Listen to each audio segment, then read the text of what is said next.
Chapter 1576. I can't make the decision on my own. I'll have to discuss it with someone else before I give you an answer. Xianxia didn't agree right away, but he didn't reject it either, which meant there was still room for negotiation. After he left, Yanlin covered the wound on his shoulder. He frowned as if he was enduring something.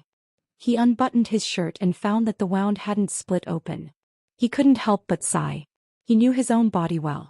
When he was a ranger with Yang Tao, he had been injured due to carelessness.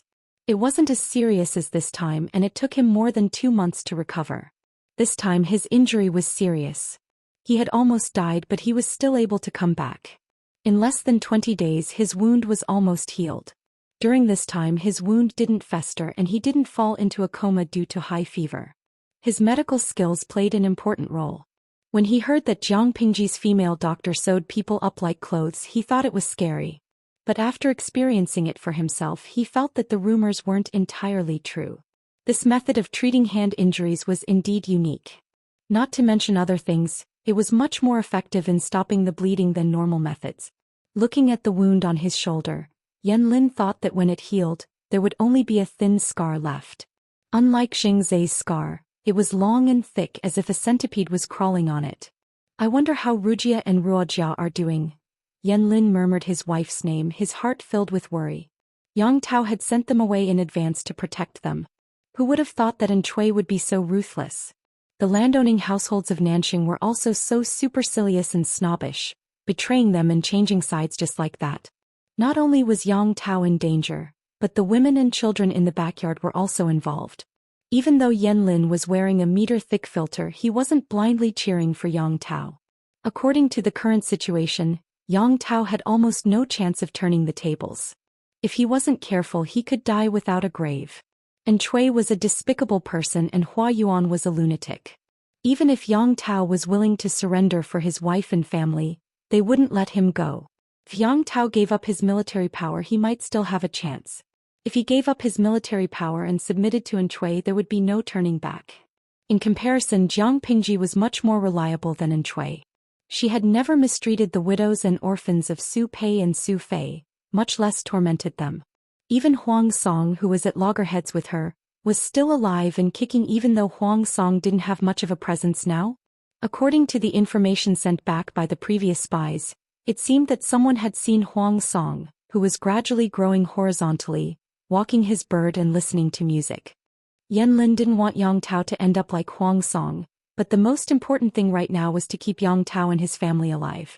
Yanlin would be able to answer to his late lord Yang Jian when he arrived at the Yellow Springs in the future. He would be able to live up to Yang Jian's expectations. Of course, Yanlin didn't completely trust Yang Xi's information. He was only planning for the worst. Yanlin would not have given up so easily if Yang Tao could have saved the game. On the other side, Yang Xi relayed Yanlin's words to Fu Wang and the others. Since the Lord was not here, this kind of thing had to be voted by everyone and then let Fu Wang make the decision. If something really happened and the Lord wanted to hold them accountable in the future, none of them would be able to escape. Are you saying that we should help him? Fu Wang was a little uncertain. After all, the two families were at loggerheads more than half a month ago. Now they were helping Yanlin to deliver information to Yang Tao. It was strange no matter how he looked at it. Aren't you afraid of Yanlin's scheme? Fengzhen wasn't sure what Yanlin's plan was, but he was sure that Yanlin was trying to save himself and not get himself killed. So what if it's a scheme? Yanlin is already a prisoner. Yang Tao only has a few remaining soldiers, and the aristocratic families of Nanxing have all defected to the Chui. How can Yang Tao make a comeback? That's true, but... Fu Wang said sadly, I'm afraid of people like you who plot against each other and beat around the bush. Who knows what Yanlin is thinking? Maybe he's trying to get Yang Tao out of trouble by taking a roundabout way? Fengzhen and Yang Xi were speechless. They didn't remember Fu Wang being tricked. What did he mean by that, I'm an experienced man, you can't fool me expression? Strategists are human beings too. Don't demonize them, okay? Li Yun, who had been silent for a long time, said, no matter how smart Yanlin is, he's still a human being. There's a limit to what he can do. How can he help Yang Tao survive while he's in prison? If he had the ability, he wouldn't be our prisoner in the first place. So what if he's delivering a letter for him? What can Yang Tao do now? If Yan Lin is up to no good, we'll kill him. Fu Wang was a little hesitant, probably because he was traumatized by being tricked, but he couldn't resist the opinions of the crowd. Everyone could imagine how Yang Tao felt when he received this letter personally written by his best friend. Yang Tao had been very frustrated for the past 20 days. First, he suffered a great loss at the hands of Fu Wang and the others. With great difficulty, he boarded a ship and returned to his own territory under the cover of his best friend. That very night, he received news that his troops had rebelled. He led the rest of the troops who hadn't rebelled and fought their way out. After a short rest, he received news that his wife, children, sister, and nephew had been seized by the Nanxing aristocrats. The series of blows exhausted Yang Tao. In just a few days, he had lost a lot of weight. His cheeks were thin and his eyes were sunken. He didn't look as energetic as before. On one hand, he was worried about his best friend who was left behind in Zhangzhou. On the other hand, he was worried about his wife, children, and relatives who had fallen into the hands of the Nanxing rebels. Perhaps it was because he thought about them during the day and dreamed about them at night. In the middle of the night, he would dream about them being bathed in blood. My lord, there's news. At this moment, Yang Tao was leading more than 20,000 soldiers to defend a certain pass. They used the terrain to their advantage and kept the enemy at bay. The rebels were aware of Yang Tao and the others' predicament. They knew that they lacked food and could not hold out for too long, so they decided to surround them without attacking to buy time. Yang Tao had just woken up from his nightmare when he heard Chen Su's voice. What news? Yang Tao was leaning against a big tree with both hands holding his weapon. He looked very alert and relaxed a little when he heard Chen Su's voice. Chen Su sounded a little hesitant. Look at this handwriting. It's from Xiaoyang. Yang Tao understood why Chen Su was hesitating. According to Yan Lin's situation, he was either dead, captured, or in hiding. If he had the ability to send a letter in such a short time, the only explanation was that Yan Lin had been captured or had surrendered to the enemy. What kind of lord would want their important minister to surrender to the enemy while they were still alive? However, Chen Su had underestimated the relationship between the two. When he heard about Yan Lin, Yang Tao's first reaction was to be happy that his best friend was still alive. It was good that he was alive. Chapter 1577. The handwriting was clear and straight like bamboo. Yang Tao couldn't be more familiar with it. It was Xiaoyang's handwriting. Xiaoyang is still alive. The smile on Yang Tao's face froze halfway when he saw the words written on it. Chen Su asked, Master, does Xiaoyang want to? Although Chen Su thought it was unlikely that Yan Lin would persuade Yang Tao to surrender, it seemed to be the only possibility. There's only one sentence in the letter. Don't bow down to Enchui for the sake of Madame. Yang Tao was confused. He had been depressed for the past 2 days. He was struggling with himself and decided to surrender to Enchui for the sake of his wife and sister. If he could, he would fight to the death too, but it was pointless. He had more than 20,000 soldiers with him, but they were short of supplies and almost all of them were injured. How could they fight against the rebels? If they fought to the death, not only would they lose their lives, but their wives, children, and nephews would also be sacrificed to the enemy. Yang Tao didn't know what to do. Yan Lin wasn't around, so he had to make his own judgment. Chen Su asked, What does Xiaoyang mean by this? Is he really going to give up on Madame and the others? Yang Tao shook his head. Impossible. Xiaoyang isn't that kind of person. He must have his reasons. Chen Su asked, But it's possible that this letter was forged by someone working for Lu Shi. Yang Tao shook his head again. Xiaoyang has a bad habit of writing. If it's a fake, there must be a flaw. Xiaoyang's handwriting could be a fake, but it's a habit. People who don't know him well won't notice it. This letter must have been written by Xiaoyang himself. Chen Su was speechless. He was good friends with Xiaoyang. Why didn't he know that Yan Xiaoyang had a bad habit of writing? Did this mean that they weren't close enough? What does Master plan to do? Yang Tao said, Trust Xiaoyang, of course. He can't be wrong. Chen Su was speechless. If Yan Lin's filter for Yang Tao was 1 meter thick, then Yang Tao's filter for Yan Lin was probably twice as thick. Perhaps because he was too eager to die, Xianxia would talk to Yan Lin whenever he was free and try to dig out the meaning of the letter from him. Yan Lin was calm at first, but when Xianxia came to him for 7 days in a row and disturbed his rest, he couldn't take it any longer. I'm a prisoner, but I shouldn't be treated like this. You've just finished your lunch and you're already here. Don't you know that it's easy to feel sleepy in the hot afternoon? Yangxi pretended to be deaf and mute. He had brought enough men with him anyway, so he was confident that he could use them to commit murder. He was not afraid of Yan Lin's threat. In the end, Yan Lin had no choice but to divulge some information. Zhou Xian and Wuxia were best friends in their boudoirs due to their elder brothers. Their hobbies were similar as well. Yan and Yan family, Zhangzu said, T-fan either. Most of the landowning households had many industries such as rice shops, wine shops, restaurants, and the more profitable cloth and rouge businesses. Wuxia had a lively temperament, but Yang Jian was stricter with his daughter. In order to get out of the manor and have fun, she and Zhou Xian began to study the art of disguise in the storybook. Yan master. He didn't expect them to know the essence of it. That pile of rouge and powder had been smeared on her face and her entire face had changed. Of course, the makeup couldn't be compared to the real face, but it was still very deceptive when one's vision was dim. Yangxi couldn't believe it. How big of a change is that? Yan Lin said quietly, my wife once pretended to be you.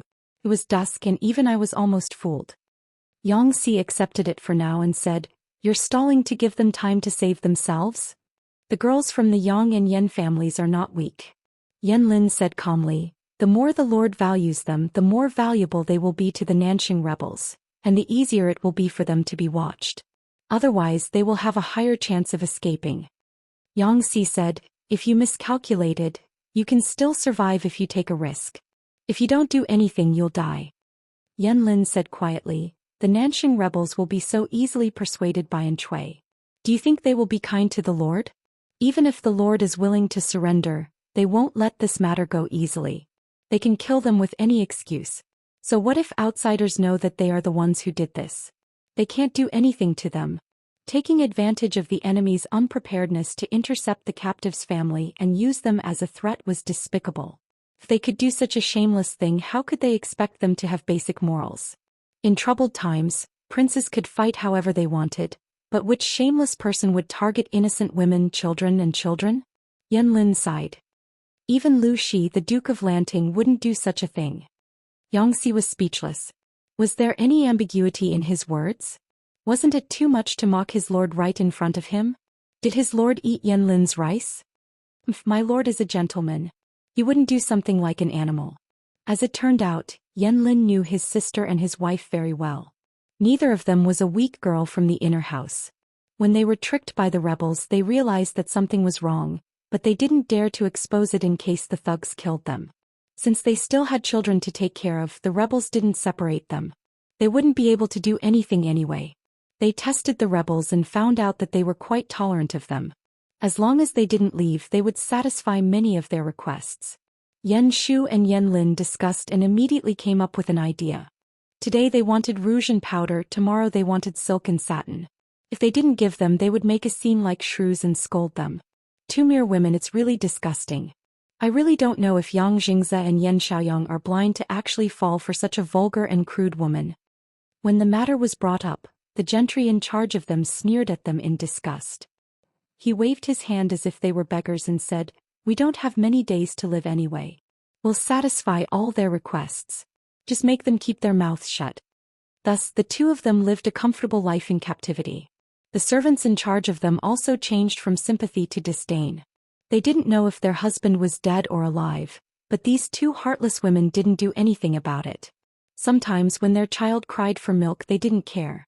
They had seen heartless people, but they had never seen anyone this heartless. What a sin! The maidservants mumbled to themselves. Not only did Yan Shu and Yan Xiaoyang like to play with girls' toys, but they also liked to play with the servants. They often called them over. Chapter 1578. Because they had been tortured too much, these female servants treated Yan Xian and Yan Xian as if they were eyes and noses. However, their superiors wanted to satisfy all their needs, so they could only pinch their noses and endure. However, they cursed viciously in their hearts and hoped that the two would die early. If those two little bitches weren't lucky and married well, how could they be so arrogant?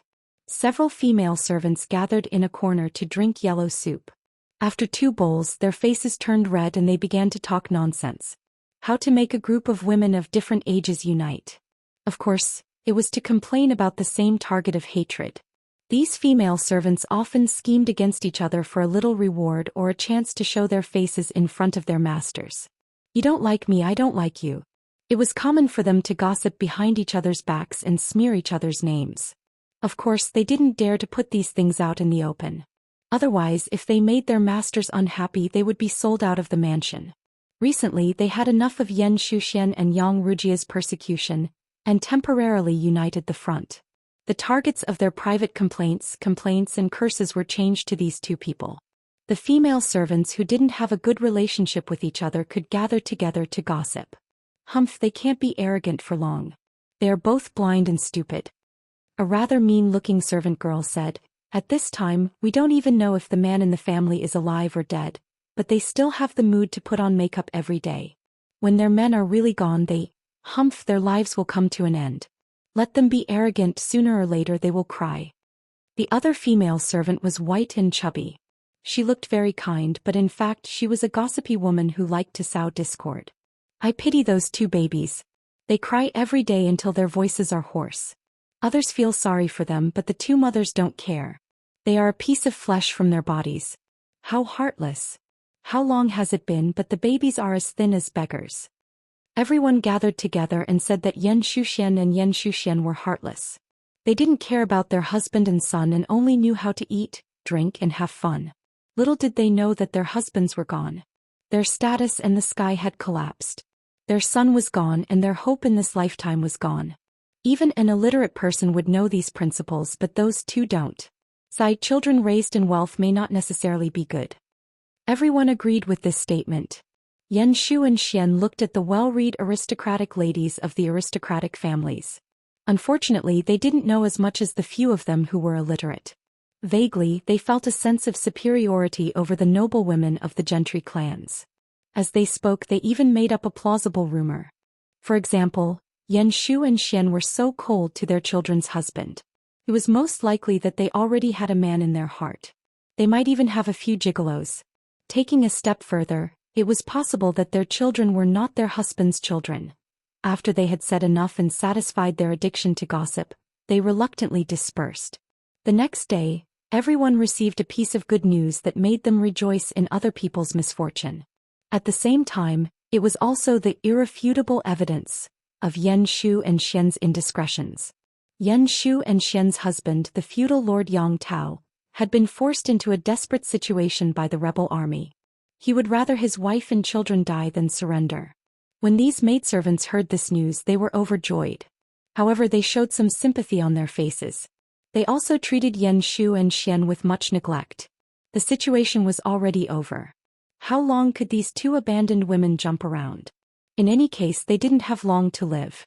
Zhou and Xian discovered that the maidservants who used to keep an eye on them were slacking off more and more. With such a drastic change in attitude, they guessed that something had happened on Yang Tao's side. In order to get back at them, the maidservants deliberately revealed the news that Yang Tao had abandoned them. They were gloating and prepared to watch a good show. Just as they expected, these two short-sighted crazy women made a scene and even hit them. Crazy woman. These maidservants had always been proud of serving the aristocratic families. When had they ever seen such wild women? Shu Ruo, it's about time, right? Yang Rujia put away her expression and looked at her son, who had lost a lot of weight. The originally fair and chubby boy now looked very pitiful. However, there was nothing they could do about it. After the two children were born, they had been pampered and often cried willfully.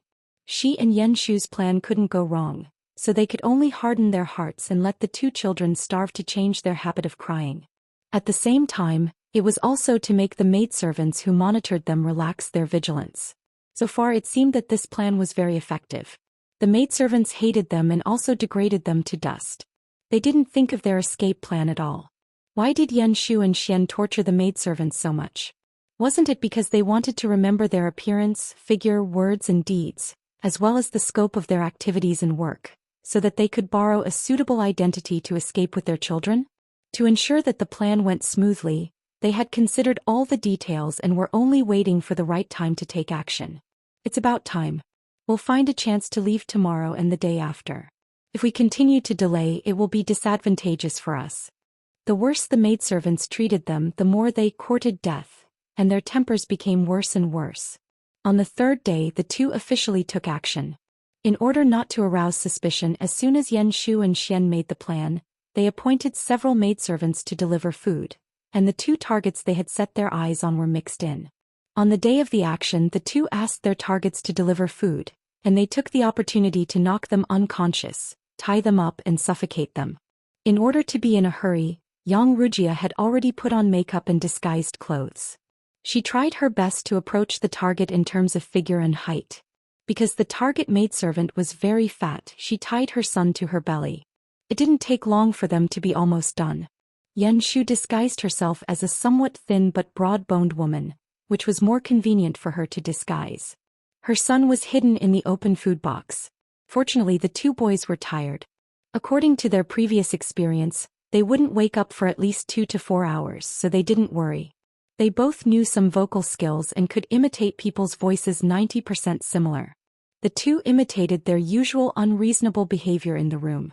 They threw, hit, cried, and scolded as if they were singing a two-man show.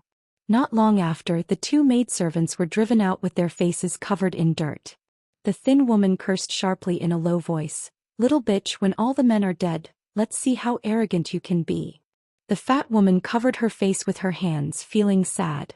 At this time, the sky was already dark. The two were beaten and scolded while delivering food. The maidservant gloated and felt a little sympathy. "Alas, I've never seen such shrews. They're a disgrace to our ancestors. They're angry. You guys should be smart. Don't get close to them and ask for a beating." The fat woman said, "They don't even eat. They sent back all the good dishes. I guess they'll be called again in the middle of the night." The maidservant said, "Then let them starve. Who will deliver food to them in the middle of the night? They're dying anyway, so they don't need to serve them." At this time the sky was dark. The maidservant and the two old women were some distance apart. Their voices and figures were fine, so she didn't suspect anything. They used their sleeves to cover their foreheads or the side of their faces. They were probably beaten by the two shrews again. The maidservant looked enviously and jealously at the heavy food box in the thin woman's hands. She spat at the backs of the two people who were leaving. Such precious things, and these two cheap old women ate them. Aren't they afraid of shortening their lives? Zhou and Xian looked calm on the surface, but they were panicking inside. Fortunately, the children were still asleep and didn't have the energy to cry. They sneaked out of the mansion through the side door. Zhou and Xian carefully observed them. These two old women usually didn't abide by the rules. They often went out to gamble when they had some money. Most of the people they gambled with were gangsters or servants of the same mansion. Those servants were also shrewd and often gathered together to cheat the two of their money. Therefore, it was normal for the two to not abide by the rules to leave the mansion. They didn't arouse suspicion at all. After the two left the mansion, they found a small alley and changed into other clothes. They planned to sneak out of the city among the common people when the city gate opened at dawn. These two children. Fortunately, they've lost some weight. Otherwise, I'd know they're not from common people. After feeding the children, the two heaved a long sigh of relief. They've been starving these days. They ate so much all at once. Wuxia said, "It's better than dying." After dawn, the two disguised themselves as widows and went out of the city separately. They bought 2 cheap donkeys to hurry on their way. They swaggered off, and the people who were watching them discovered the 2 corpses hiding in the corner. Chapter 1579. Hey, you look good today. Did you sleep well last night? Early in the morning, the maid who got up early was about to come over to take over. Seeing that her companion looked good, she couldn't help but ask. "I was free last night, so I secretly slept in." The maid who was on duty last night yawned. She still looked tired, but she looked good. It was obvious that she had slept well last night. "Hey, that's strange. Those 2 crazy women didn't make trouble in the middle of the night? Why didn't I come at such a good time?" The maid who was on duty was very surprised. She was on duty last night, but the crazy woman wanted to eat and drink every now and then. She even wanted them to empty the night buckets so she couldn't sleep all night.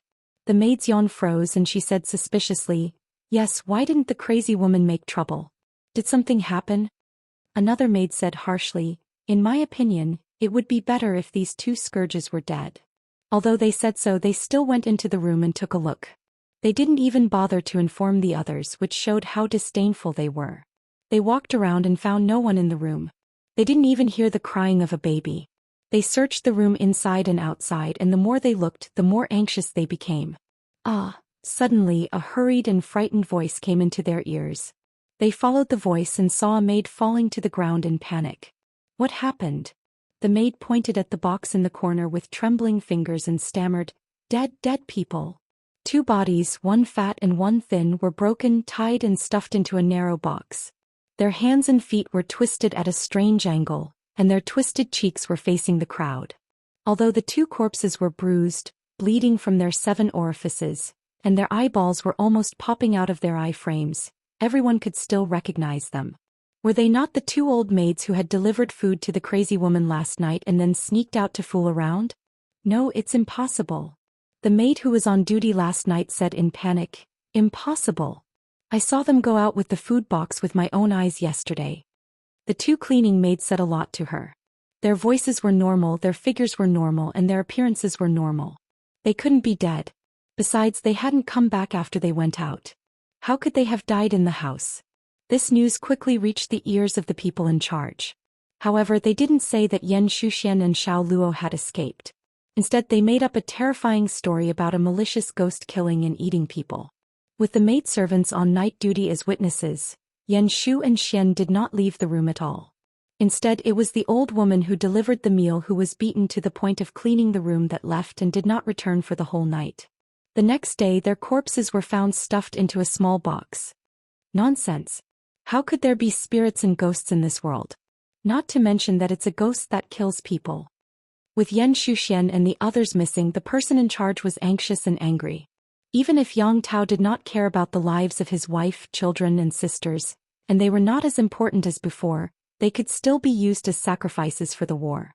If they killed Yang Tao and Yanlin's wife and children as a sacrifice to the flag, it would definitely boost the morale of the army and dampen the morale of the enemy. These fools had so many eyes and so many checkpoints, yet they couldn't even keep an eye on the old, weak women and children? All of you are trash. Why can't you even look after 2 women and 2 children? The person in charge called the servants and maidservants who were on night duty last night to interrogate them, but the result was unexpected. They all said in unison that they did not see Zhou Xian and the others, but they saw 2 old women who were cleaning the room go out with their own eyes. The person in charge also hesitated and asked, Are you sure that the 2 old women went out? It's them. Their voices and appearances are all right. The servant who guarded the door nodded vigorously. It must be them. Seeing that the servants were so sure, the person in charge was not so sure anymore. Instead, he felt creeped out. It was not that he did not suspect that the 2 old women who were cleaning the room were Zhou Xian and the little girl, but they were all noble ladies of aristocratic families. Their height, weight, voice, and appearance were very different from the old women. Even if it was dark at that time, the servants should not be so blind and deaf that they could not tell them apart. Unless they knew the art of disguise. After so many twists and turns, it finally came to the level of ghosts and gods. Whether or not it was a ghost that killed people, it could not hide the fact that Zhou Xian and the others were taken away. The person in charge could only report to the higher authorities. At the same time, the person in charge also took remedial measures. He ordered the city guards to pay attention to the 2 suspicious women who were carrying babies. In this era, there were many widows with babies. It could not be that every one of them was a suspect, right? The person in charge circled a few conditions. For example, the babies were less than 1 year old, the women were very good-looking, had good temperament, and had never done farm work. After a series of conditions, a few suspicious people were detained, but they were not the people they were looking for. Could it be that ghosts and gods are playing tricks? The person in charge tried hard to suppress the fear in his heart. At this time, Zhou Xian and Wuxia had already ridden the donkey for more than 10 miles with their children. In order to go out and protect themselves, Wuxia disguised herself as a male ranger, and Zhou Xian disguised herself as an ordinary peasant woman. The 2 of them were like a family of 4 carrying 2 children on their way. This identity allowed them to avoid many dangers. They crossed mountains and ridges all the way to the place where Yang Tao was trapped. Wuxia stepped forward and scolded the soldiers who stopped them. Get out of the way. The mistress and young master are both here. Who allowed you to be so presumptuous? The soldiers were stunned. They had shown their identities. Whether they were real or fake, they could not offend them casually. One of them hurriedly reported this to Qianxia. Qianxia was shocked. She grabbed the soldier and asked, "Did they really say that?" The soldier nodded. Qianxia hurried over. "You?" Qianxia looked at the strange man and woman. She felt angry that she had been fooled. At this time, Yan Shushuan's voice returned to normal. "Where's Langjun?" Qianxia stared at Yan Shushuan in a daze. This voice was clearly the mistress's, but this appearance was not. Qianxia took a closer look and found that the skin on their cheeks was very unnatural. If she looked at them for too long, she would think that they were wearing a layer of fake skin. When the two of them took off their disguises, Qianxia's expression completely froze. Yan Shushuan said apologetically, "I had to disguise myself like this for the safety of the mother and child." They briefly told Qianxia how they escaped. Qianxia was impressed. At the same time, he was also shocked by Yan Lin's accurate calculation. Yan Lin dared to plot anything, Yang Tao dared to believe anything, and their wives dared to do anything. He couldn't understand the operation of these two families. After almost a month, Yang Tao almost cried when he saw his wife and sister again. Even though he didn't see it with his own eyes, he could imagine how dangerous it was for them to escape. If they were not careful, they would have been smashed to pieces. Now that his family was safe, Yang Tao had no more worries. It was time to think about what to do next. If they fought, it would be like throwing eggs at a rock. They would lose the remaining 20,000 soldiers for nothing. If they surrendered, that was impossible. Otherwise, Yang Tao wouldn't have chosen Yan Lin's suggestion to let his wife take the risk to escape. Who to surrender was a difficult thing to learn. Not only could they save their lives, but they also had to protect Xiaoyang. They couldn't let their soldiers die in vain, and they couldn't let the rebels of Nanxing benefit. Chapter 1580. Yang Tao tossed and turned and made a difficult decision. At the same time, Yang Xi's life was in Yan Lin's hands. His life was hanging by a thread. As the old saying goes, don't go overboard in case we meet again. Don't tell me Yan Xiaoyang doesn't understand that. Yang Xi knew that Yan Lin was not easy to deal with, but he still tried to provoke him. Finally, he was pinned to the ground and threatened. The soldiers outside heard the noise and rushed in. They saw Yan Lin pressing the glass shard against Yang Xi's neck. He was surrounded by a murderous aura. The guards knew that Yan Lin was good at martial arts, so they didn't dare to act rashly. For a moment, the two sides were in a stalemate. Yang Xi still dared to provoke Yan Xiaoyang. "Langjun of Xiaoyang, please hold your hand steady. If this shard cuts my fragile neck and something bad happens, it won't end well." Compared to the guards, Yang Xi was not worried at all. Instead, he waved his hand at the guards, signaling them to leave. "You really have no eyes. Can't you see that I'm joking around with Langjun of Xiaoyang? What are you doing in here?" Yan Lin's breathing was heavy and rapid. His fingers were pale from holding the shard too hard. His wrists were trembling. He had never seen someone as disgusting as Yang Xi. He was disgusting to the extreme. Yan Lin was a good-tempered man, but he had his bottom line. Yang Tao, his wife, and his sister. Yang Xi had crossed the line, which was why Yan Lin was so angry. Yang Jing Rong. Yan Lin didn't put the shard back. His eyes were still filled with murderous intent. "I'm here. I'm not deaf. Keep your voice down. It's not good if the guards outside come in and hurt you." Yang Xi was still smiling as if he wasn't the one being pinned to the table. "I didn't say anything. Why are you so angry?" Yan Lin was so angry that he laughed. "Are you so sure that my lord will surrender to Lu Shi?" Yan Lin knew that Yang Tao was likely to surrender, but that didn't mean that he would submit. The feudal vassals who were once on an equal footing had now become the enemy's dogs. Not to mention whether Jiang Pingji dared to use Yang Tao. Even if she dared to use him, Yang Tao might not be willing. Even if Yang Tao was willing, could they stop outsiders from gossiping? Didn't they know that gossip was a fearful thing? Why did Huang Song stay at home? Most of it was due to political reasons.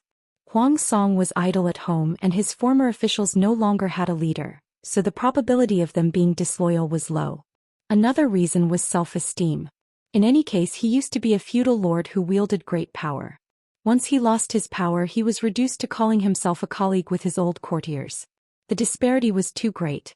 Even if Yang Tao was open-minded, wouldn't he have a change of heart after hearing too much gossip from others? Rather than letting Yang Tao submit to Jiang Pingji and stay in a position that was neither high nor low for the rest of his life, He would be hurt by the rumors and slanders of the outside world at all times. It was better to completely sever all ties. Regardless of Jiang Pingji's achievements in the future, she had to give Yang Tao the glory and reputation she deserved in order to appease the old officials under Yang Tao. Why did he have to do such a thankless task and end up being suspected and depressed by others? Yang Si grinned and said fearlessly, "To this day, apart from my master, no one can protect the lives of Yang Tao and his family. You are also a smart person, how could you not see through the trick in this? If Yang Tao had the guts to sacrifice everything in his family, you wouldn't have sent that letter. Since he didn't have the determination to give up everything, isn't it natural for Yang Tao to submit to my master?" Yan Lin said, "You said you submitted. Submitting is submitting and submitting is submitting. They are two different things." Yan Lin could be Jiang Pingji's official, so could Qian Su, but not Yang Tao. Yang Si couldn't help but say, "Are you so angry just because of these two words?" He had almost lost his life. Yan Lin put away the glass shard, but his expression was still gloomy. Yang Si took the opportunity to get up from the table. He couldn't help but touch his neck to make sure there were no scratches. "But really, Yan Xiaoyang, I'm going to be honest with you. Do you really think that Huang Song is good enough?" Although Yang Si was a troublemaker, his admiration for Yan Lin was genuine. He wasn't familiar with Yang Tao, but from the information he gathered, he found him to be a likable person. His lord had lost a lot of energy to resist the attacks from the Nianyang families. If he could make use of Yang Tao, he might be able to recruit a group of talented people. At the same time, he could alleviate the shortcomings of the generals. It was killing many birds with one stone. Of course, Yang Si had his own reasons for making Yang Tao submit, because it could push his lord's reputation to the top. If the news got out, the whole world would know that Jiang Pingji had forgiven her former enemies and given them important responsibilities. How bold was that? Of course, the idea was not a spur-of-the-moment idea.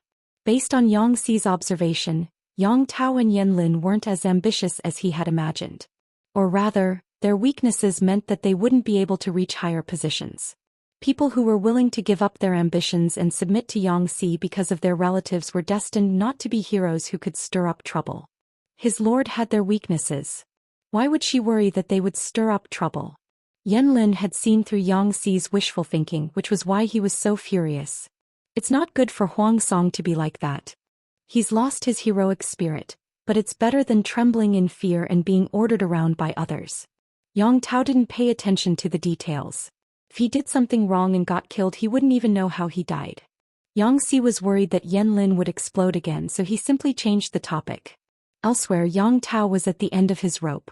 There was not much food left in the army, and the rebels were still unwilling to retreat. "There's something I want to discuss with you," Yang Tao said to Qian Su seriously. "It's about the future." Qian Su had seen Yang Tao lose weight in the past 2 days. He looked conflicted. She vaguely guessed something. "No matter what decision you make, my lord, I will follow." Yang Tao found it hard to speak. Everyone had entrusted their lives to him, but he had failed to be a good lord. He had failed to live up to their expectations and loyalty. Qian Su was considerate. Seeing that Yang Tao was struggling to speak, she took the initiative to give him a way out. "My lord, how do you want to settle the 20,000 soldiers in your camp?" Yang Tao said dejectedly, "I'm ashamed that I failed to live up to your loyalty." Qian Su said, "My lord, you don't need to blame yourself. I've done what I could. It's not about anything else." She comforted him, but Yang Tao didn't feel any better. Qian Su asked, "Who did you choose, my lord?" Yang Tao said a name that was expected. Chapter 1581. Ever since the Nye family's crisis had subsided, Zhangjiang Pass had calmed down. Jiang Pingji became a hands-off shopkeeper after being busy for a while. She claimed that she was training the new generation. Therefore, she threw a lot of trivial chores to the two little kids, Feng Yi and Sun Lan. Seeing this, Sun Wen was especially distressed. He kept saying, "Lan Lan has lost weight again. Her clothes seem to be a size bigger. Good grandson, this is the chicken soup grandpa asked someone to make." Jiang Pingji looked at him coldly until her teeth hurt. However, Sun Wen was right in front of her, so she couldn't say it out loud. Salted fish in the streaming room didn't have to worry about that. He quickly uploaded a post titled "Self-Cultivation for Sun Complex" to the top of the trending list. Almost everything Jiang Pingji wanted to complain about had been said by them. Fairy Queen's Crimson, Old Sun Wen is a textbook example of a grandson complex. He can't wait to take his grandson away with him. Jumping little apples Xianggu. Sigh, other people's grandfathers never disappoint me. I envy and hate them. He Tangyi say, Old Sun can take his grandson to the variety show. Where are we going, grandfather? He'll definitely be the most popular. Although he doted on his grandson, Sun Wen had a sense of propriety. He wouldn't interfere with his grandson's training. He watched Sun Lan struggle. In comparison, Feng Yi was much more pitiful. He bowed his head at the table every time and visibly became thinner. Qiguan Rang couldn't stand it anymore. Occasionally he would stand up and help to prevent the child from ascending at such a young age. Thank you very much. After nearly a year, the last bit of childishness on Feng Yi's face had disappeared. His brows were filled with determination that didn't match his age. His height had grown like a bean sprout. He was now only half a head shorter than Qiguan Rang. One had to know that Qiguan Rang was of mixed blood. His frame was much taller than the average Central Plains man. Feng Yi was still young. There was still room for him to grow taller. He would become taller in the future. Your father said all kinds of nice things and gave me gifts to take care of you. If I don't do something, won't he make a fuss if he finds out? Qiguan Rang had no intention of covering up for Feng Zhen. After all, Feng Yi knew what kind of person his father was. His words were laced with sarcasm and harshness. However, in front of Feng Yi, Qiguan Rang was much gentler. He would even instruct the guards to hunt some wild game for him in the mountains to nourish him. He had the demeanor of a loving father. He said, Eat more. I've been growing recently. The food in the military camp is still too plain. Feng Yi agreed with a smile. Her gaze landed on the pile of unfinished military affairs on the table, and her head started to hurt. Has my lord's health improved recently? My lord's body is stronger than a bear's. What discomfort. That's just an excuse to be lazy. Qiguan Rang knew what he was trying to test and said, That's just her personality. She can't stand the tedious paperwork. It's not a big deal, so I threw it to you and Sun Lan to practice. Feng Yi asked, Does the lord often do this? Previously, when the war was intense, Feng Yi often saw that Jiang Pingji's camp was brightly lit. No matter how many military affairs he brought in, they would always be cleaned up the next day. Therefore, Jiang Pingji left an impression on Feng Yi that she was diligent in government affairs until recently. Wrongly, she's the lord. If she had to do everything herself, why would she need so many officials? Qiguan Rang said naturally, After you graduate from the Golden Scale Academy and become an official, you'll most likely need to adapt. The officials have their duties and the ruler also has the duties of a ruler. The lord is like a human head. She doesn't need to do everything well, she only needs to know which tasks are done by which people.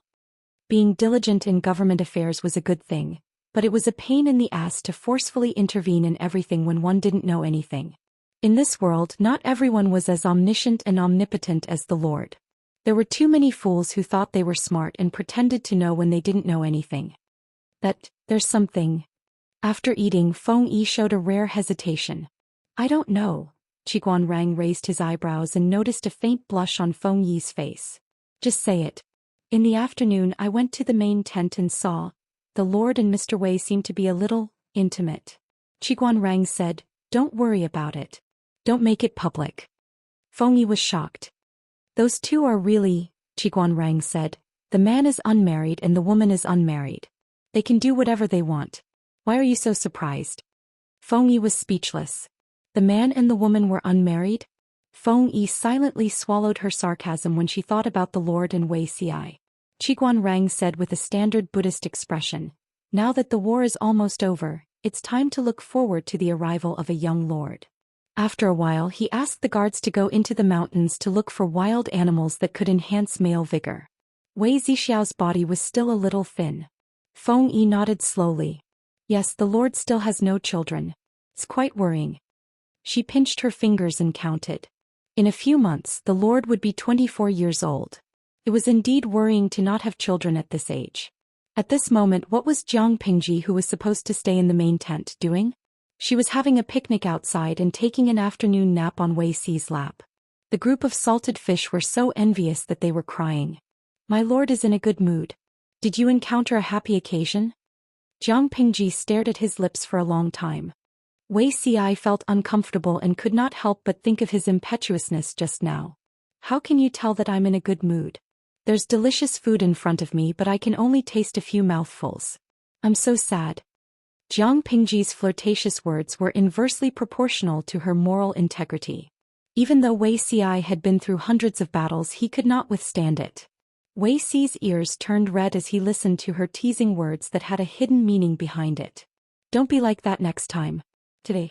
Wrongly seems, it was fine if Qiguan rang and the others found out. Wei Xi's skin was thick enough to withstand it, but he was caught red-handed by a junior like Feng Yi. He was ashamed. He knew how vigilant his lord was. She must have sensed Feng Yi's approach but she did not warn him. Jiang Pingji said, when I was his age I've watched a lot of movies. How can children nowadays be so pure? Wei Xi was speechless. Although he did not understand, he vaguely felt that something was wrong. What's a lot of bases? Jiang Pingji said, a moving fire avoidance map. 1G is probably a few sets, right? Wei Xi was speechless.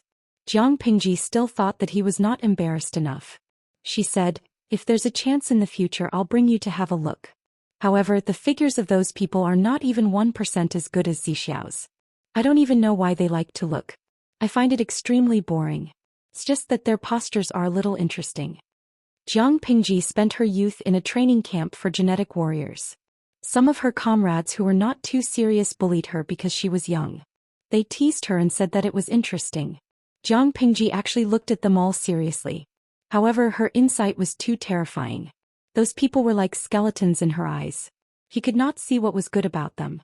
Jiang Pingji said again, shall we try it when we return? Wei Xi was speechless. He immediately supported his forehead with one hand, revealing a pair of red ears. My lord, if you continue to be like this, I'll really be angry. He was fierce like a baby. Jiang Pingji smiled and said, okay, I'll change. Don't be angry. As an apology, how about I tell you a piece of good news? The flame that Wei Xi had just ignited was extinguished with a puff. What news? Jiang Pingji said, Yang Tao has surrendered. Wei Xi was pleasantly surprised. When did you receive the news? Jiang Pingji said, just now. I'll probably receive the battle report in another 10 to 20 days. She was a fresh, tender and juicy European emperor.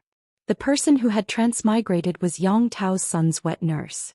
Chapter 1582. Ever since the first episode of A Thousand Years in a Dream, the lucky guy in the live streaming room had been through hundreds of battles. What had he not seen? Some of them were men dressed as women, some were women dressed as men, and some were dressed as non-human animals. There was no trace of where they landed or who they were. Some people were luckier and might be able to meet the streamer or the little angel under the streamer's account. They might even be able to bring back some local specialties or souvenirs. Some people were less lucky and would only transmigrate for 12 hours, returning without doing anything. It was precisely because of this unknown and variability that the idle fish especially liked to watch the European emperor's transmigration. They treated it like a wild variety show. There were even video websites that, in order to attract traffic, would edit a 12-hour-long video into a 1-hour variety show, adding various special effects, which actually attracted a lot of views. The lucky emperor would also receive a certain reward. It was a win-win situation. Some people who had nothing better to do would even launch a poll on the internet to guess whether the next European emperor would be a man or a woman, a human or an animal, a woman in a man's clothes or a man in a woman's clothes or a normal gender. In Jiang Pingji's opinion, it was really boring. Time flew by and a brand new European king was about to appear. The salted fishes were especially excited every time this day came, and they used the speed of 20 years of being single to snatch a spot. Only by grabbing a seat in the live broadcast room would one be qualified to compete for the 1 in 5 million chance to become the real chosen one. Tudu Feichio, I got a spot and punch in. What time does Dream of a Millennium start today? Upstairs is a devil. You animals, did you build a commercial building in the live broadcast room? Zizai Xiaoyao. Sai, I also want to buy a house in the streamer studio but the price is too high. I can't afford it. Zizai Gezi. I'm waiting for the lucky draw. I went to Jintai Temple in Zhuhai to burn incense and pray to Buddha. While the salted fish were chattering and making a ruckus, Jiang Pingji brazenly took advantage of Wei Xi. She avoided the camera in the streaming room in a petty manner and used herself to block their line of sight. The salted fish could only see Wei Ci being hugged and kissed by her, but they could not see the details. She was openly giving out dog food. At first, the salted fishes would rise up in revolt, but after a while they became numb to it. Some of the naughty salted fish would even watch the live stream while eating white rice. Together with the dog food distributed by the streamer, it was a delightful sight. Congratulations to the audience, Free Legs, for winning a slot in the X phase of the Dream of a Thousand Years event. As soon as the results came out, the newly minted European king said to his teammates, "I'm going to transmigrate, you guys take care of yourselves." He cruelly unplugged his desktop computer and rolled around on the bed with his phone in his hand. However, he soon lost his smile. Who am I? Where am I? What am I doing? He was holding a soft, milky bun in his arms, and the brain was grabbing the front of his shirt with its two little hands, and burying its little head in his chest. Every time the child tugged, the European emperor would tremble. He was frozen on the spot, not knowing what to do. 5 million salted fish happily peeked through the small window to see the European emperor. They were shocked, and the bullet screen was filled with exclamation marks, question marks, and ellipses. Zizai Xiaoyao, colon? Guoguang apple, oh my god. Spectacle circle. Sexy European king feeding milk online? This bullet screen expressed everyone's thoughts. Very soon, the salted fish, whose hand speed was off the charts, became a trending topic. Cat Demon King, cough cough, European Emperor, be careful. Don't throw the child out of fear. This child might be the child of this body. In fact, when the European Emperor first came over, he was so scared that he wanted to throw the child out. However, this body had been holding the child for too long. His hands were numb and his knees were stiff, so he could not put his action into practice. Yin's error and Yang's mistake saved his life. The European Emperor, Ing Qa. The chubby child spat out the thing in his mouth after a while and groped for the other side. He did not know that the wet nurse who was hugging him had changed her core. Naturally, she did not understand his actions. He was anxious because he could not get any milk. The European Emperor panicked even more. Fortunately, the system kindly reminded him, so he knew to continue feeding the little ancestor in his arms to the other side. After tasting the food, the little fellow closed his eyes in satisfaction and continued. The European Emperor, who was at a loss, suddenly thought of a very serious problem. When he changed sides just now, did he see anything that he should not have seen in the live streaming room? Although it was not his own body, it was still very shameful to be exposed in front of so many people. Fortunately, the system warmly reminded him that there was a real-time code that would protect the privacy of the experiencer. The European Emperor then heaved a sigh of relief. What sigh of relief? He was about to suffocate. Ouch. The European Emperor did not have much experience, so he could not tell how old the child in his arms was. However, he knew that the child had small teeth that were like glutinous rice. When he was feeding, he accidentally bit a weak spot. It was so painful that tears almost came out of his eyes. However, he did not know the identity of this body, so he did not dare to act rashly, let alone beat the child up. The child smacked his lips in satisfaction when the food on both sides was swept clean. The European Emperor was a first-year student.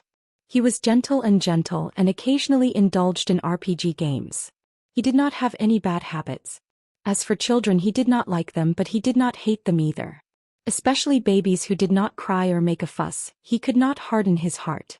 He just felt a little wronged. It was not easy for him to transmigrate, but now he was being used as a milk bottle. The salted fish guided him from afar. The European Emperor clumsily picked up the child vertically and let the child lie on his shoulder. He patted the child's back until the child burped with a milky fragrance. According to the salted fish, it was said that this was to prevent the child from choking on milk after eating too much. What's your name? The European Emperor observed his surroundings while feeding. He found that the decorations around him did not look like an ordinary house, and the clothes the body was wearing were not bad either. "Sai, who are you to me?" the European Emperor asked the child again. When he was about to ask the third question, the system notified him that someone was approaching. The European Emperor immediately shut his mouth. "Little Langjun, are you full?" The woman who came in was a servant in her early 20s. Her hair was combed into a bun. "Yes." The European emperor answered according to the system's instructions. The less he said, the more mistakes he would make. The servant took the European emperor and the child to another room. On the way, they passed by a courtyard, and the European emperor's sharp ears heard a familiar voice. Xianxia, Yanlin, Yongtao. How did the three of them get together? For a moment, all kinds of conspiracy theories surfaced in his mind. Could it be that the thick-browed, big-eyed boy Xianxia betrayed the revolution? No, betrayed the host? He was so absorbed in his thoughts that the child in his arms felt uncomfortable. He suddenly burst into tears, which startled the people in the room. The European emperor held the child helplessly and blinked innocently at the servant who led the way. Chapter 1583. The servant woman scolded, "Aren't you going to coax the little Langjun? If you disturb the big shots in the house, how many lives do you have to pay?" This servant woman was not very old. To be honest, she was only 1 or 2 years older than the European emperor. She was about the same as a junior or senior. However, a junior or senior was only a young girl in society, but the servant woman in front of him was the inner courtyard manager who assisted Zhou Xian in taking care of dozens of people in the backyard. In modern times, she could be regarded as the general manager of a medium-sized company. Her aura was very oppressive. The European emperor secretly swallowed his grievances and coaxed the crying little boy. He almost whispered in a pleading tone, "Little ancestor, please don't cry, okay? If you cry again, I will cry for you. I didn't pay attention to strangle you just now." The servant woman was a few steps away from the European emperor. The European emperor was begging baby in his arms with a voice that was almost in his mouth, so the servant woman did not hear what he said. Seeing that the little Langjun had not stopped crying, the servant woman's face fell. She was about to say something when she heard footsteps coming from the house. When the servant woman saw that it was Yongtao, she immediately saluted and greeted him. The European emperor reacted a few beats slower. He saluted the boy in his arms and looked down to see a pair of feet wearing snow-white socks and wooden clogs. As he was guessing who this person was, the boy in his arms stopped crying and stretched out his hands to the person. Most of his body leaned toward the person. The European emperor was so scared that he hugged the boy tightly. The person seemed to notice his panic and worry and said gently, "It's okay. Let me hold him for a while." The little Bei was particularly well behaved in Yongtao's arms. His watery black grape-like eyes were covered with some water vapor, looking pitiful and cute. "I have never seen such a clever little Langjun. Did he cry to attract your attention because he knew that Lord Jingzi was in the house?" The European emperor twisted his sleeves anxiously, for fear that others would find out that the child was crying because he was strangling him. This was not a society ruled by law. The servants had no human rights. If they offended the master, they would be beaten to death. At this time, the European emperor heard the sound of nature. Xiao Rongrong, the handsome Yangxi, who he usually ridiculed for having no moral integrity, actually stood up for him and cleverly covered up the fault of the European emperor. At the same time, he praised the child. Even though Huang had yet to enter society and the workplace, he knew that Yangxi was someone who knew how to talk. As a father, which father didn't like to hear such praises? Little Bei did not know how to express himself, and he was at an age where he was full of energy and forgetful. When he saw his father, whom he liked very much, he forgot everything else and just pestered him to play. Seeing that the child was fine, Yongtao naturally did not notice and believed Yangxi's words of praise. "My son likes to pester people when he's young. I've let envoy Yangxi a joke." Yongtao took a few breaths of his son's milk fragrance and revealed a bright and beautiful smile. Even Yangxi, an outsider, could feel that Yongtao really liked this son. Yangxi chuckled to himself. This Duke of Xianxia was indeed a peculiar person. He was exceptionally family-oriented and loved his own flesh and blood. "Where are you going?" Yongtao casually asked. Huang still hung his head down and did not dare to look up. He silently looked at the bullet screen and judged the reactions of Yongtao and the others. On such occasions, the female servant at the side would naturally answer, and it was not his turn to interrupt. Of course, the most important thing was that he did not know what to say. He grieved. In fact, it was nothing much. It was just that Madame Zhou Xian missed her son and wanted to see if the new wet nurse was to her liking. Hearing that it was a trivial matter in the inner residence, Yongtao kissed his son, handed Bei back to Huang and said, "Go, don't let Madame wait for too long." Huang had been following the live stream for many years. When he was free, he liked to browse the forum of the Empress and look at the posts that were sorted out by big hands. Since the start of the Dream of 1,000 Years event, these posts had been pinned at the top all year round. Everyone who had the ambition to become O Huang would look at the contents of these posts. Perhaps one day they would be lucky enough to transmigrate. In order not to expose themselves, they still had to understand the basics. Upon hearing Yang Tao's words, O Huang replied in a low voice. Other than looking a little shy, there was nothing strange about him. However, after O Huang left with the servant woman, Yang Tao found that Yang Si still had a thoughtful look on his face as he stared at the back of the wet nurse. Yang Tao thought about the rumors about this person and his eyebrows twitched. Before Yang Si and Feng Zhen settled down, they were both prodigal sons. However, Feng Zhen was unrestrained in the open, while Yang Si was coquettish in the dark.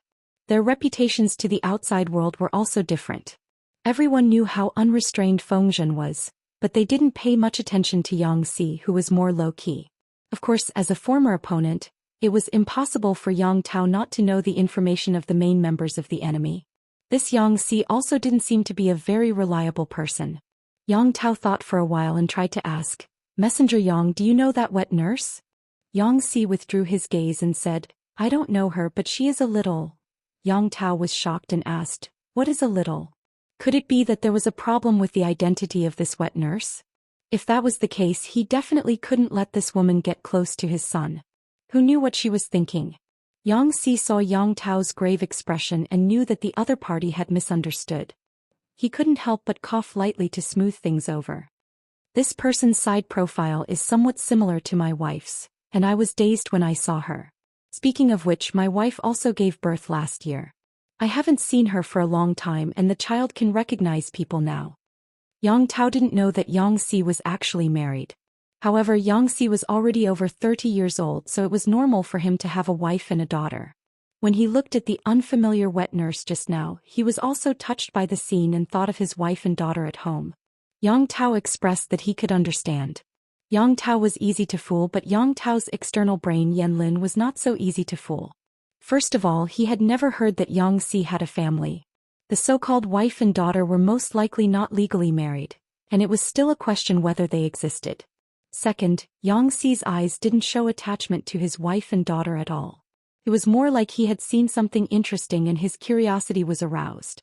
His mouth was full of nonsense and it was unknown how many of his words were true. When Yang Tao heard that Yang Si's daughter was the same age as his son, he joked, a son and a daughter. Maybe we can be in-laws in the future. Logically speaking, Yang Si's status wasn't high enough to be Yang Tao's in-laws. Even if Yang Tao was a fallen feudal lord and Yang Si was an important official in Jiang Pingji's camp, the current concept of bloodline meant that no matter how high Yang Si climbed, his children would still be at a disadvantage. Yang Si didn't take Yang Tao's suggestion seriously, but he also felt that it was appropriate and had a good impression of Yang Tao. Yan Lin, who was standing at the side, quietly poured a bucket of cold water on him. People of the same surname don't marry. Yang Si couldn't bear to see Yan Lin gloating, so his mouth moved faster than his brain and said, it doesn't matter. My daughter will follow my wife's surname. As soon as he said that, Yang Si wanted to slap himself. Chapter 1584. Yan Lin and Yang Tao on the other hand were shocked. Children, follow my mother's surname? Unheard of. Even if the husband and wife divorced, there was no reason for the child to follow the mother's surname. Could it be that Yang Si's wife and daughter were fabricated? Yang Tao was a little confused. He secretly asked his lost friend with his eyes, how should he continue this topic? After a while, Yang Si said, many years ago, my lord agreed to the decision of the soldiers in the female battalion to have an independent household. Although it's not perfect, it's possible for one household to have two households. My wife's background is special, so it's unlikely that she will be registered under my household register. It's fine if the child takes her surname. Hearing this, Yang Tao and Yan Lin became curious about Yang Si's wife, who had never been heard of before. According to Yang Si's analysis, Yang Si's wife was most likely a member of the women's camp. Based on Yan Lin's understanding of Yang Si, this man looked casual, but he was actually very demanding.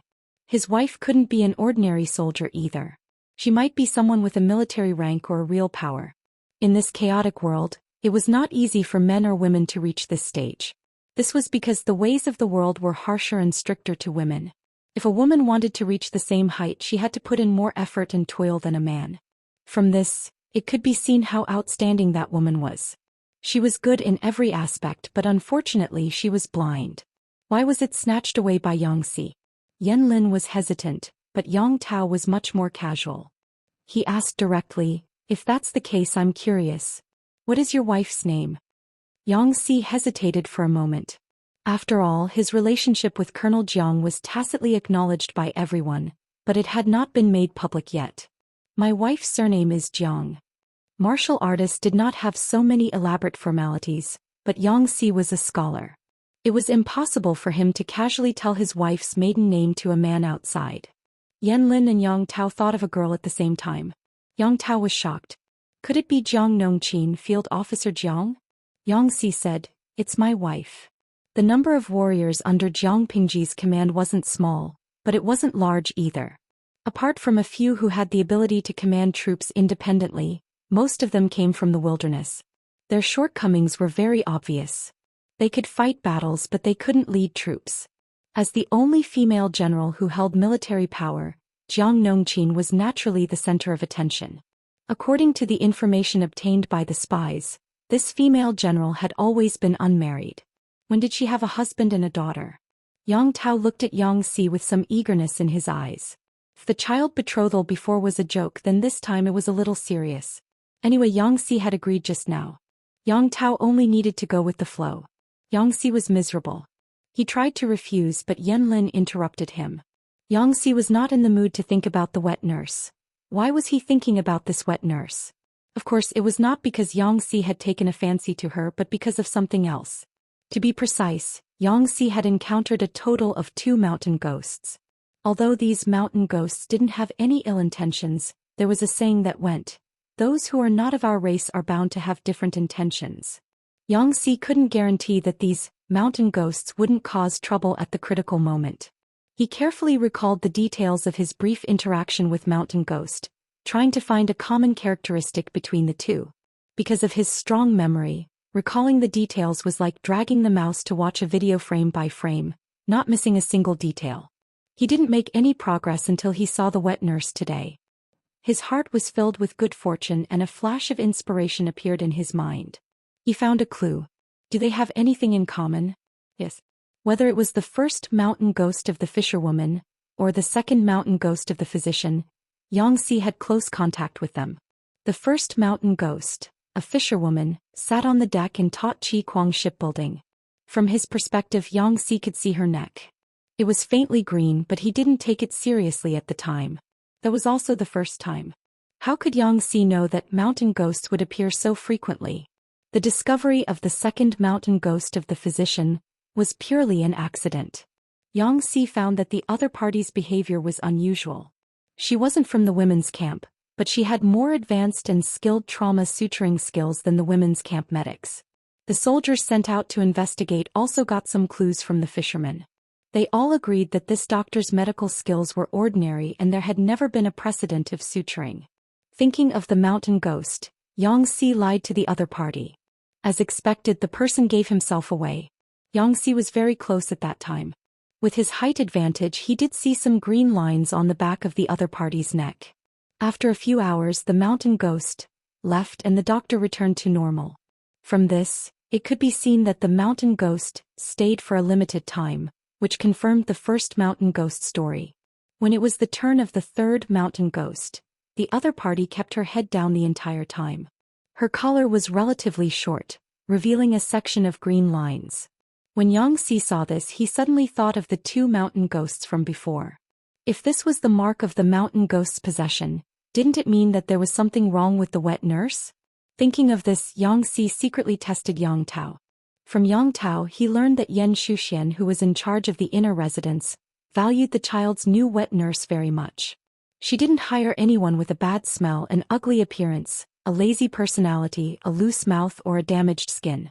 Among them, tattoos belonged to the category of damaged skin. In other words, this tattoo should have been obtained after the successful application. Otherwise, it would have been impossible for her to be hired. Although Yangxi didn't learn from the rangers to get tattoos to show off, he also knew that after the tattoo was done, the skin would feel uncomfortable for a while and it would take time to recuperate. This wet nurse had only been in office for a day or two.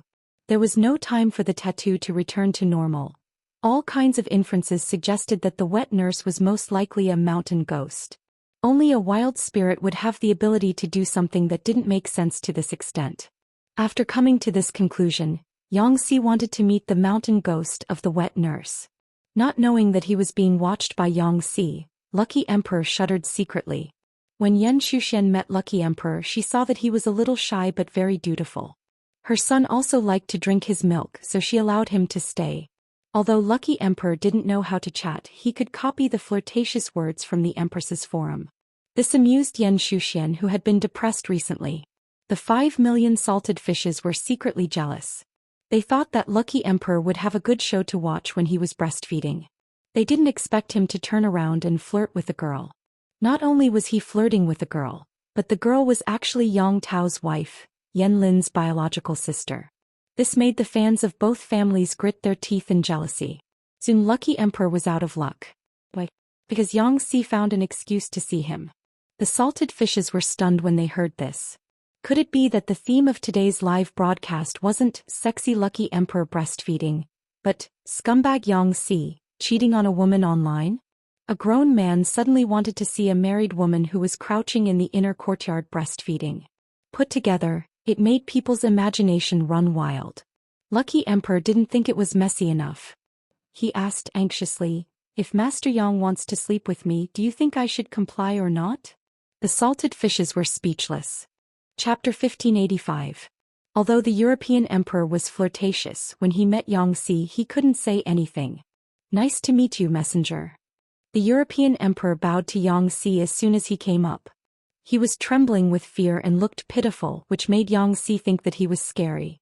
"Do you know why I called you here?" Yangxi's eyes were as cold as water. He didn't deliberately use his aura to suppress the European emperor, but the European emperor felt terrified. It was like playing with a mobile phone by the window in high school. The teacher was standing outside the window and looking at the back of the European emperor's head with a cold face.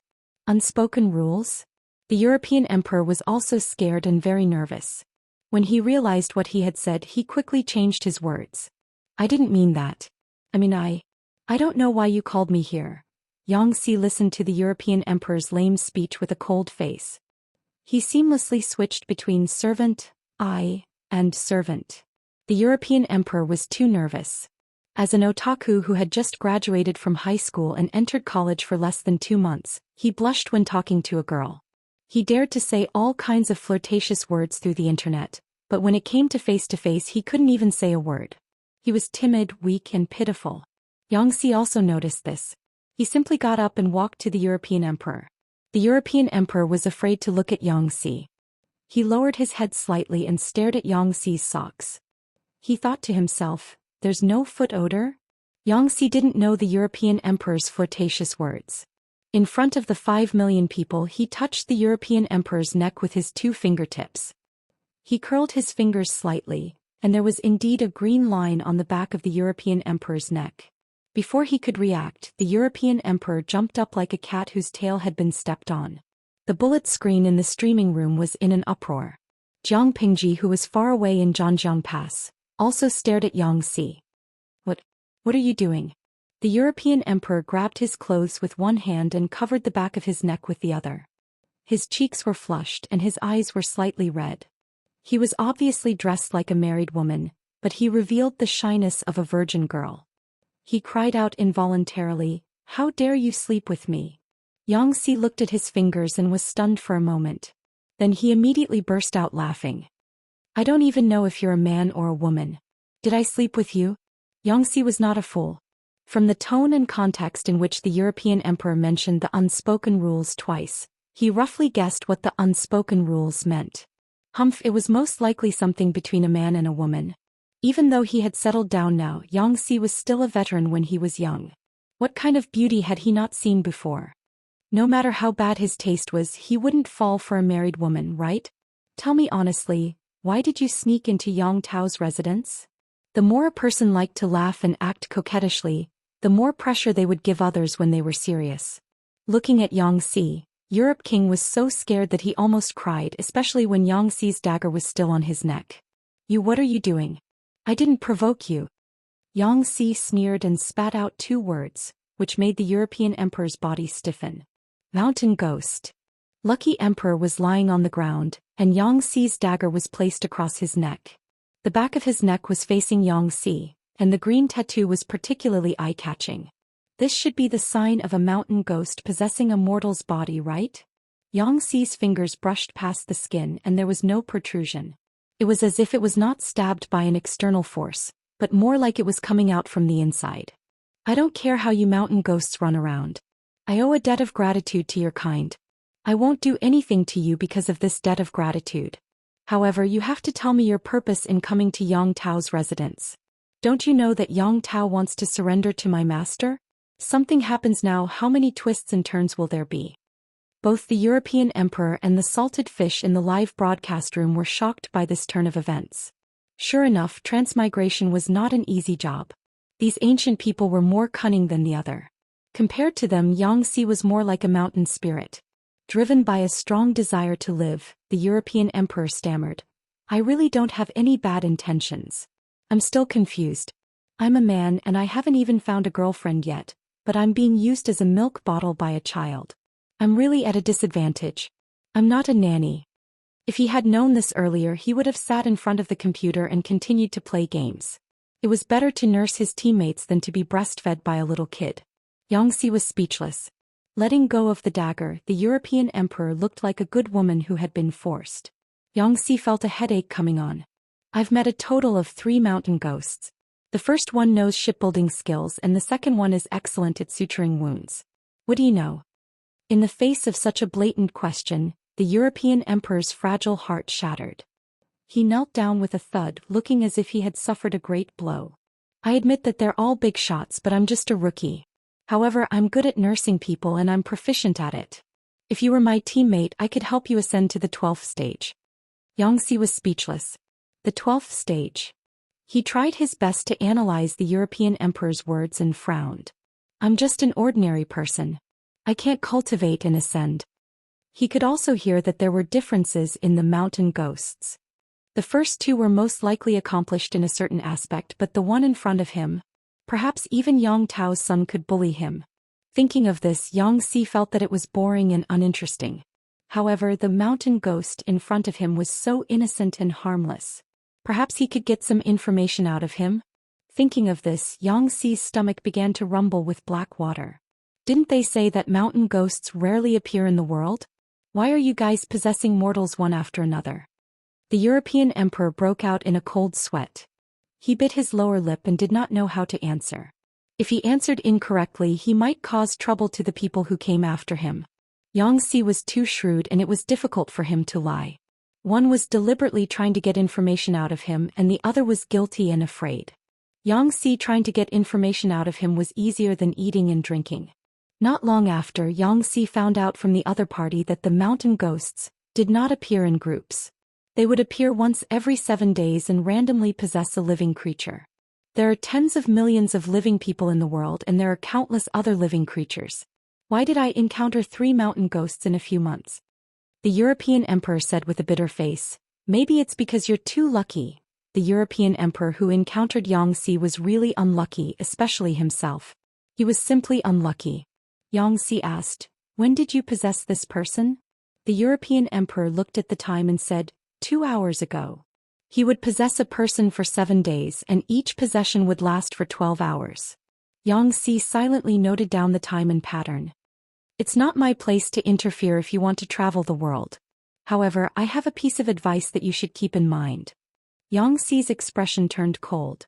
What advice? Xianxia said, don't do anything that will hurt my master or hinder my master's hegemony. The European emperor was silent for a moment. He never expected that little Rongrong would have the attributes of a loyal dog. The anchor was really a woman that made people envious and jealous. Xianxia sneered and said, the tattoos on the back of your necks can't be concealed if you possess them, right? The European emperor looked confused and did not understand what Xianxia was talking about. Xianxia was speechless. Chapter 1586. Perhaps it was because the onlookers saw the game more clearly than the players. The salted fish would not be able to react to Xiaxi's aura in person, but when they watched the live broadcast through the screen, their reaction speed was very fast. This was probably due to the bombardment of palace dramas. How scary the women in the palace dramas were. It was as if every word and every look carried a deep meaning. At this time, every salted fish was like a detective with an IQ of more than 200, using a magnifying glass to dig out every hidden meaning. Of course, the salted fish would not be as nervous as the lucky emperor, so their brains worked quickly and they quickly figured out what he meant. Yutiandu, well, did I hear it wrong? Is Boss Xianxia threatening us? Tudu Feiqiu, no, you didn't hear it wrong. He is threatening us and it's a ridiculous threat. We are all the streamer's sweet little cotton-padded jackets.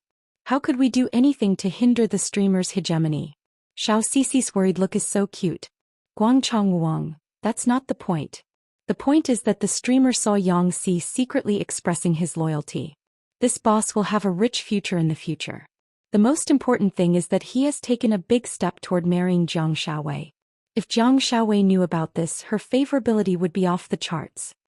As salted fish who liked any popular couple, they once supported Jiang Peng and GX Jiang Nongqin's Frost Jiang. However, the streamer still chose Wei Ci, who was more popular. This made many lesbian fans of the cute couple wring their hands. Even though Jiang Nongqin and Xianxia had become a couple in the past 2 years, and they even got pregnant and gave birth to a daughter, the group of lesbian fans did not climb over the wall. Instead, they imagined a sadomasochistic love story. At the same time, they were even more happy to see Xiaxi's recent situation of being a father and still being single. To return a beauty, one had to first increase the favorability of the lord, rival in love. It was a sour feeling. Looking at the salted fish's bullet screen, the originally nervous and afraid Oh Huang could not hold it in anymore. He burst out laughing. Xiaxi's eyes narrowed and he asked, "What are you laughing at?" Oh no. The lucky emperor's cheeks, which had been flushed with great difficulty, turned pale again. He said, "I just think you are thinking too much. I have no ill intentions." Whether the lucky emperor was swearing or something else, Xianxia would not easily believe him. He remained vigilant. Those who are not of the same race will surely have different intentions. Mountain Ghost was not a human, so how could he believe everything? After asking what he needed to ask, Xianxia let the European emperor leave. He didn't expect the European emperor to hesitate. He wanted to say something but he didn't. Xianxia asked, "Is there anything else?" If there was nothing else, he would leave quickly. He still had to think of an excuse and write a letter to inform his lord of what had happened today. The European emperor blushed and said shyly, "Can you give me an autograph?" Xianxia laughed involuntarily. "You mountain ghosts like to collect signatures from mortals so much?" It seemed like the first fisherwoman mountain ghost he met also asked Xianxia and the others for an autograph before she left, saying that she would take it back as a souvenir. "I think you have a bright future ahead of you. Maybe you'll be a famous person in the history books. Your handwriting is worth collecting." Even though there was a lucky star born every 7 days, there were only a few people who had the chance to get close to Jiang Pingji and the others. Their autographs and personal accessories were all sold at high prices. The European emperor was not greedy. If he asked Xianxia for an expensive item, it was unlikely that Xianxia would agree. It was the same as a stranger asking for a mobile phone. However, if it was just an autograph, the European emperor felt that there was still hope. The lousy RPG game that he was obsessed with was too reliant on configuration. Unfortunately, he was poor and had no money to replace the expensive game notebook for that lousy game. If he had Xiaxi's autograph and auctioned it online, he would have the money for the game notebook. He would have a lot of fun playing games in the future. In order to achieve his goal, the European emperor even said good things against his will and flattered Xianxia. As a person with backbone, if it wasn't for the small amount of money to buy the game notebook, he wouldn't have given in to Xianxia. Xianxia said with a smile, "That sounds nice. Since it sounds nice, sign a few more autographs for me." He took advantage of the situation and said, "Getting rich depends on you, big boobs." Xianxia was speechless. He suddenly felt that his previous conspiracy theories and worries were all for nothing. Why was he worried that the mountain ghosts might hinder his lord's hegemony and threaten his lord's safety? If the mountain ghosts were so naive and easy to fool, Xianxia would be worried about this race. Would they really die because of their naivety? Seeing this, the European emperor said, "Why do I feel that your expression and eyes seem to be despising me?" Xianxia denied it 3 times. "No, I didn't. Don't talk nonsense." The European emperor happily took Xianxia's autograph and his well wishes and left, leaving Xianxia alone in a dilemma. He drew the tattoo on Empress Zhou's neck with a good stroke and frowned slightly. Even though he was experienced and knowledgeable, he couldn't figure out the origin or meaning of the lines. "Forget it. Since one appears every 7 days, I'll just be careful in the future." If the mountain ghosts could hide the tattoo on the back of their neck, they wouldn't have exposed themselves in 3 consecutive times.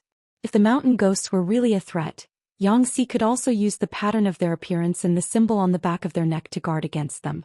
The appearance of the European emperor was just an interlude. Yang Tao's surrender was the big deal. Using the European emperor's perspective, Jiang Pingji roughly pieced together what happened over there. The Nie family isn't a threat for the time being. Let them fight amongst themselves. But An Chui's side is too restless and needs to be taught a lesson. Jiang Pingji said to Wei Ci, "Yang Tao's surrender has to be done by me personally. It's inconvenient for Jing Rong and the rest, and many things aren't easy to settle." Even though Yang Tao had surrendered, he was once a feudal lord and he had taken the initiative to surrender. It was different from being defeated and captured. It wasn't appropriate for Yang Si and the rest to show up, so they could only settle him down and wait for Jiang Pingji to come over and deal with it. A portion of the troops were left at Zhanjiang Pass to prevent the Nie family from making any changes. The rest could be pulled to Zhangzhou and try to take down Nanxing before the Nie family recovered. Once Nanxing was taken down, Zhongzhou would no longer be a concern. To prevent any accidents, Jiang Pingji specially asked Qiguan Rang, Sun Wen and the rest to stay.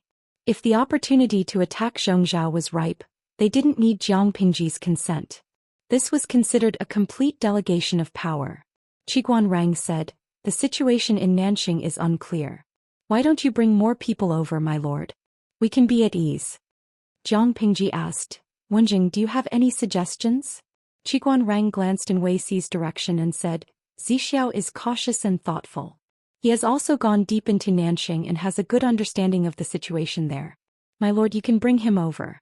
In addition, General Bai Ning is from Nanxing. Maybe he can be of use." Bai Ning was just an extra. Qiguan Rang's goal was still Wei Ci. His lord was too self-disciplined. As a subject, he was also worried. He could only find an opportunity to get the 2 of them together. Maybe one day the goddess of children would appear and send the young lord over? Why would Wei Ci stay at Zhanjiang Pass? It wasn't that he had to be there, but the young lord really had to be there. Jiang Pingji silently glanced at Qiguan Rang. Qiguan Rang silently looked back at her without a hint of fear. Feeling helpless, she said in private, "We're still at war. Be serious." Chapter 1587. I've lived for more than 70 years, but this is the first time I've been hastened. I feel like I have an additional mother-in-law. She needed time to prepare for the journey to Zhangzhou. As the Lord, Jiang Pingji did not need to be busy. Naturally, someone would arrange everything for her. She had nothing to do and told Wei Ci about Qiguan Rang hastening his pregnancy. The latter's expression was like an overturned pallet. Jiang Pingji thought he was puzzled about the 70-plus years. She smiled faintly and explained, "The world I lived in my previous life is very different from this place. Ordinary people can easily live to 150 or 200 years old. Those who are strong and talented can even break through the limit and live to 300 or 400 years. As for me, although I have this potential, I'll most likely die in the line of duty because of my job. Don't think that I'm very old at 40 years old in my previous life. According to the average lifespan of this world, I'm considered to have just reached adulthood. I'm still young." Jiang Pingji emphasized the word, young. She did not want others to say that she was an old cow that ate young grass. Moreover, Wei Ci's age in his previous life was not as young as Jiang Pingji's. Wei Ci laughed and said, "No, my lord, you've misunderstood. I'm just curious, where did the term mother-in-law come from?" If the lord compared Qiguan Rang to a mother-in-law, wouldn't Wei Ci have an additional mother for no reason? Jiang Pingji said matter-of-factly, "Have you ever seen a father-in-law urge his son-in-law to have an heir as soon as possible? Usually it was the mother-in-law or mother-in-law who hastened the pregnancy." Wei Ci held his forehead speechlessly. Was that the main point? Wasn't the main point why Wenjing was a mother-in-law, and not a mother-in-law? Wei Xiai felt relieved after thinking about it. His lord could not be the one who married, and he did not want to have a mother-in-law like Qiguan Rang. No matter which one it was, it sounded like a nightmare. Wen Zheng is also confused because of his concern. Wei Xiai looked like he understood. As someone who had been through it, he had been anxious about the young lord's affairs in his previous life. He never expected the emperor to take a fancy to him. He inexplicably felt like he had shot himself in the foot. Wei Xi's mind was wandering. Jiang Pingji's words pulled him back to the human world. Jiang Pingji smiled and said, "A few days ago he sent people into the mountains to look for wild animals that nourish yin and strengthen yang. Do you feel that your diet has changed?" Upon hearing this, Wei Xi's face immediately turned a little livid. Seeing his cute reaction, Jiang Pingji couldn't help but laugh out loud. "Wenjing, you're really... It's fine if you don't help Ci, but why are you mocking me?" Wei Ci held back for a long time but could not find the right words. Jiang Pingji, on the other hand, smiled happily and leaned half of her body toward him. To prevent Jiang Pingji from falling to the ground, Wei Ci stretched out his hands to support her. From an outsider's point of view, the two of them were in an intimate position. A third person could not intervene.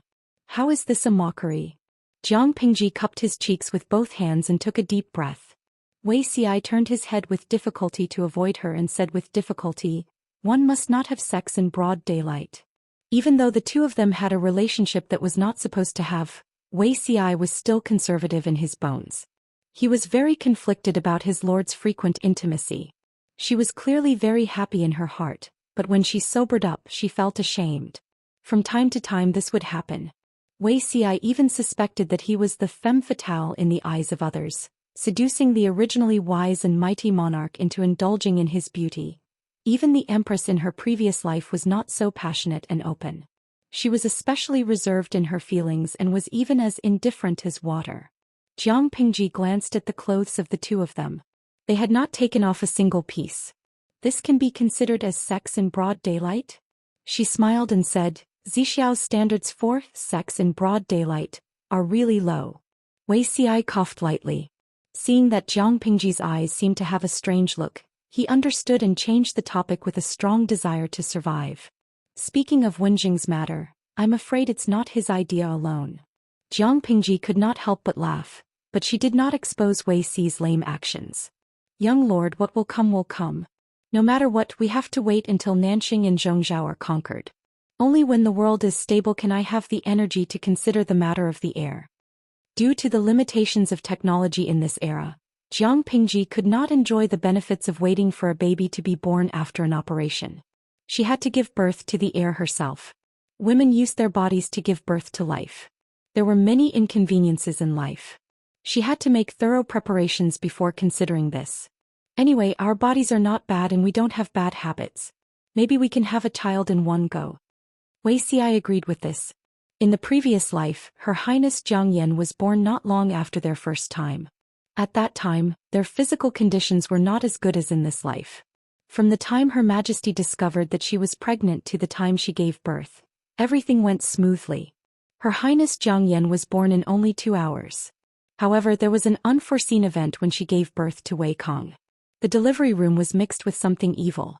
It was difficult to give birth to that unfilial son after a day and a night. When talking about children, Wei Ci was easily distracted. "My lord is in good health. You can have the young lord at any time. On the other hand, Wenjing and the others have to wait." Jiang Pingji said, "What is obtained too easily is often not cherished. Let them look forward to it so much that their necks grow and they will know how to cherish it." Wei Ci thought of the previous life and could not help but laugh. "My lord, aren't you afraid that the young lord will be spoiled? Do you think that's possible? They don't even spoil their own children. How can they spoil the young lord?" Jiang Pingji had seen the children of the next generation. None of them were crooked, especially Fingzhen's family. If the upper beam is not straight, the lower beam will be straight. That's true. They are already deeply grateful to have a young lord. They look forward to becoming dragons and phoenixes. How would they dare to spoil others? In the previous life, Jiang Yan was also highly anticipated by everyone. Even though she was a girl, no one said anything about it. She was raised according to the standards of the crown prince in all aspects.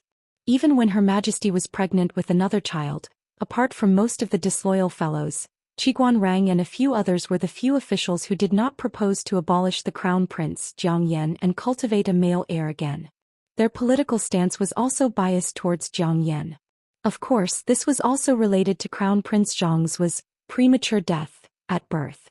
If Fushou had not faked his death and hidden, Her Majesty and Her Highness Jiang Yan would have been in danger. It would not have been easy for Jiang Yan to win against her brother. You're distracted again. This is the third time. Jiang Pingji gently pinched his cheeks.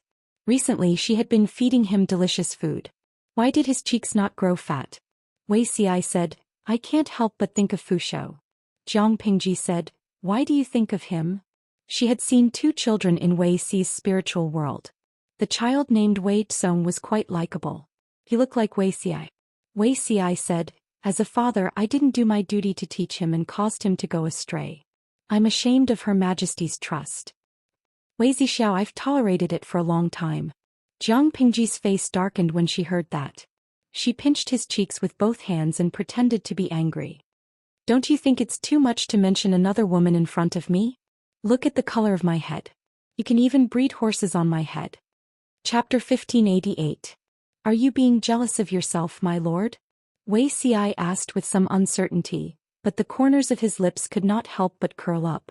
He was already in his 70s in both his previous and previous lives, but his mentality now was like that of a reckless boy who had just awakened to love. If his sweetheart was willing to pay more attention to him and look at him more, he could not help but be overjoyed. Jiang Pingji admitted it openly and said, so what if I am? Even if your Her Majesty in your previous life was me, I don't have that memory. To me she is another person. You always feel sad when you mention her. Isn't it normal for me to be jealous? She was not like the man in front of her who said one thing but meant another. She had seen through Wei Xi's temperament. He said whatever he wanted to say. She did not expect his brain to guess the feelings she wanted to express. She admitted that she was jealous. So what? Wei Xi held back his laughter and said, my lord and I are almost 150 years old. We are an old couple. Let's not talk about this. Jiang Pingji raised her eyebrows and pouted. Tell me honestly in your heart who is more important, me or your Majesty? Wei Xi was speechless. His strong desire to live told him that this was a terrible question that would kill him. Even though Wei Xi was usually eloquent, he did not dare to answer rashly for fear of stepping on a landmine. In a dilemma, he could only seek help from the culprit who looked at him with a faint smile. How do you think I should answer, my lord? Jiang Pingji said, lust. What? Lust. Jiang Pingji gestured a peace sign. There are no lovers' conflicts that can't be settled with a kiss. If there are, then kiss both of us. Wei Xi was speechless. Even though Wei Xi had seen all kinds of storms, he still could not withstand his lord's flirtatious tricks from time to time. Sometimes he wondered if he was blind. Her Majesty and his lord were clearly the same person. The former was cold and reserved. She would occasionally laugh heartily and was rarely affectionate. The latter seemed to dig out all her feelings, making him unable to resist. Even so, he had to accept it even if he could not resist it. After all, she was the person he looked up to, chased after and loved for 2 lifetimes.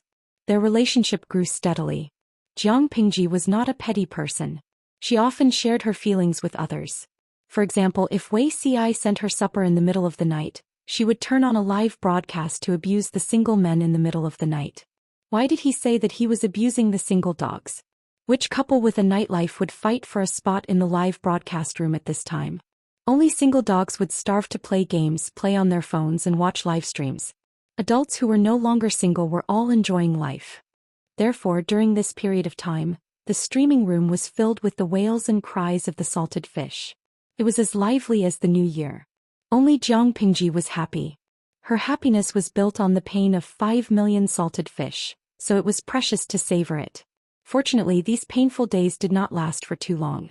Tudu Feiqiu, thank you, Boss Qiguan. I've finally completed the prerequisites for the expedition. Otherwise, the host would have gone crazy. Little luck. Thank you too. The host seems to have taken the wrong medicine these days. She's been showing off her love life. The whole world knows that she's no longer single. Have a dream is great. Wrong. It's not the whole world. It's 2 dimensions. 12 billion people know that she's no longer single. Jiang Pingji changed into her military uniform again and leaped onto the horse's back. Let's go. The towering mountains near Zhangjiang Pass slowly descended into the horizon behind her. Qiguan Rang and the others stood on the city wall and watched the army leave. They were bathed in the afterglow of the setting sun. Their bodies seemed to be surrounded by a golden glow. If we can take down Nanxing this time, the world will be within reach. Qiguan Rang's voice was not loud, but it had a certain power, as if he was talking about the future. Sun Wen corrected him. It's not, the world will be within reach. It's clearly, the golden age will be within reach. Yes, the golden age will be within reach. Qiguan Rang revealed a rare smile. You have to work hard too. We don't want to be a burden to our lord. Sun Wen raised his eyebrows. He did not think that Qiguan Rang's words were said casually. They were obviously filled with ambition. What do you plan to do?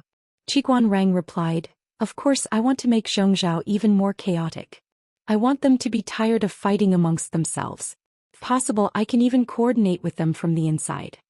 Speaking of sowing discord, Qiguan Rang was also an expert. He was no weaker than Sun Wen when he provoked the 3 tribes of the northern borderline.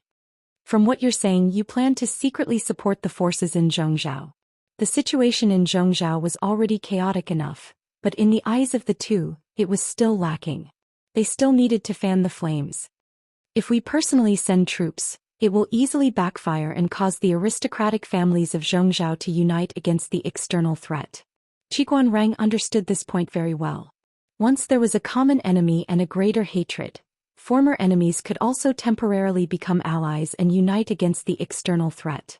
This was not what Qiguan Rang wanted to see. It's better to secretly support one person and use the other party's hand to plant informants and instigate more intense internal strife. The fiercer the internal strife in Zhongzhou, the greater Qiguan Rang's profits would be. Qiguan Rang was not worried that no one would be willing to cooperate with him. Standing in front of sufficiently tempting benefits, not many people could resist, let alone those who only had ambition but no intelligence to match it. Qiguan Rang asked Sun Wen, Saidao, what do you think? Sun Wen smiled and said, very good. He had settled a portion of the enmity with the Nye family, but it was far from enough. To uproot the Nye family as the lord, Jiang Pingji still had to reach a higher position. If she could take Zhongzhou into her own hands, what would the Nye family amount to? Sun Wen naturally agreed with Qiguan Rang's suggestion. Putting aside their plans for the time being, Jiang Pingji began her boring march. Zhangjiang Pass was not very far from Zhangzhou. Riding horses at full speed coupled with the waterway, one could usually reach it in half a month or 20 days. However, Jiang Pingji brought along 50,000 troops and horses. Naturally, the speed of the army could not be compared to the speed of the messenger. Overall, it was much slower. On the 10th day of the march, the scouts of the army stopped a messenger. After interrogating him, they found out that the messenger was coming for Jiang Pingji. Jiang Pingji took off her thick military uniform and changed into a black robe with arrow sleeves. The hem of the robe was shortened by her. It barely reached her knees. Paired with long pants, it was more convenient to move around. The audience in the streaming room had taught her to make the robe. They had recommended it to her, saying that they wanted to see how she looked like in the robe. Jiang Pingji had people make the robe according to the words given by the audience. It was indeed very comfortable to wear and looked heroic and free. No one had seen this style of clothing before. It was a little foreign, but Jiang Pingji was the lord. Even if they had not seen it before, no one dared to say anything. She had ridden for the whole day. At that moment she was sitting in the tent, washing her hands and preparing to eat. Messenger. Jiang Pingji said, let him in. Is there any change at the front line in Zhangzhou? Unbeknownst to them, Jiang Pingji had hit the nail on the head. The messenger entered the tent and half knelt to report. It was just a few words, but everyone in the tent was so shocked that they could not react. Wei Ci, who was helping Jiang Pingji set the bowls and chopsticks, trembled. A pair of chopsticks fell on the table with a clang. Chapter 1589. Yang Tao? Rebelling with his troops? Jiang Pingji was stunned for a moment. She calmly reached out to tidy up the ivory chopsticks on the table and took the rice bowl that Wei Ci had filled. Wei Ci came back to his senses and quietly stepped aside. Jiang Pingji asked the messenger. What's going on? Tell me everything in detail. Was Yang Tao's brain filled with water or kicked by a donkey? Otherwise, why would he do such a stupid thing? He led his troops to surrender, and there were only slightly more than 20,000 remnant troops under his command. Nearly half of these remnant troops had been used by Xianxia to break them up and transfer them to other places with honorable reasons. In other words, Yang Tao only had about 10,000 troops at his disposal. What could he use to rebel? When Jiang Pingji heard the absurd news, she was not shocked or angry. Instead, she was confused. Even with her brain, she couldn't figure out how Yang Tao would betray her after pledging allegiance. Was he going to openly send his head to her? Jiang Pingji was not the only one who thought so. Many people who were watching the live stream were also shocked by Yang Tao's actions. Don't be unsatisfied. Although it's normal to fake surrender when two armies fight, it's not a jack of all trades. It can't be used at all times. Depends on the situation. Yang Tao's actions were like throwing an egg against a stone. It was no different from seeking death. Love 36 stratagems. Yang Tao faked his surrender and rebelled. He almost handed the streamer a knife that could stab him to death without tarnishing his reputation. Even if he's stupid, the people around him shouldn't be brainless, right? Streamer, I think there's something fishy about this. Liang Tian Shuizi too. I think there's something fishy too. Maybe there's an inside story? Luluo Peanut Candy. Yang Tao is stupid, but Yanlin definitely has a brain. He wouldn't let Yang Tao do this, would he? Historical experience tells us that the officials who surrender can still live. At most, they will change to a different monarch. But the enemy leader who surrenders will not have it so easy. Yang Tao didn't tuck his tail between his legs and reduce his presence to avoid becoming a thorn in the streamer's side. How dare he jump out and court death? Jiang Pingji's career fans analyzed the situation seriously, while the gossip fans were focused on talking nonsense and watching the show. For them, they didn't care who was killed by the streamer as long as they enjoyed watching. Amidst everyone's anticipation, the messenger told the truth one by one. Jiang Pingji frowned slightly after hearing that, but Wei Ci, who was beside her, relaxed his expression. Instead, he revealed an expression that said, as expected. Without waiting for Wei Ci to speak, Jiang Pingji said to the messenger, I already know about this. Go back and tell military advisor Yang to pay attention to Nanxing's army. Don't let them take advantage of the situation. Let's not deal with Yang Tao's matter for the time being. We'll make a decision after I arrive with the army. Hearing that Jiang Pingji didn't plan to deal with Yang Tao, the salted fish couldn't help but heave a sigh of relief. If Yang Tao was hacked to death by the host, wouldn't there be one less male god in this world that they could lick up to? After Jiang Pingji finished speaking, the messenger accepted the order and retreated. The others in the tent also retreated tactfully. Zixiao, do you have anything to say? Jiang Pingji raised her hand and picked up the ivory chopsticks that were placed neatly on the table. Her left hand held a black lacquered wooden bowl that was twice the size of her palm. Wei Ci stood up and served the meat dishes and soup that were not served to the table. He looked like a virtuous husband and father. Wei Ci smiled and said, seeing your expression, I know that you have already made up your mind. I'm afraid that there is more to Yang Tao's betrayal than meets the eye. It was not that they believed in Yang Tao's character and thought that he would never betray them once he surrendered. It was simply that betrayal would not benefit Yang Tao at all. Instead, it would bring about the destruction of his entire clan. After questioning the messenger in detail just now, Jiang Pingji had other conjectures. Jiang Pingji said, if this matter is not handled properly, Yang Tao will be accused of leading the troops to rebel without any explanation.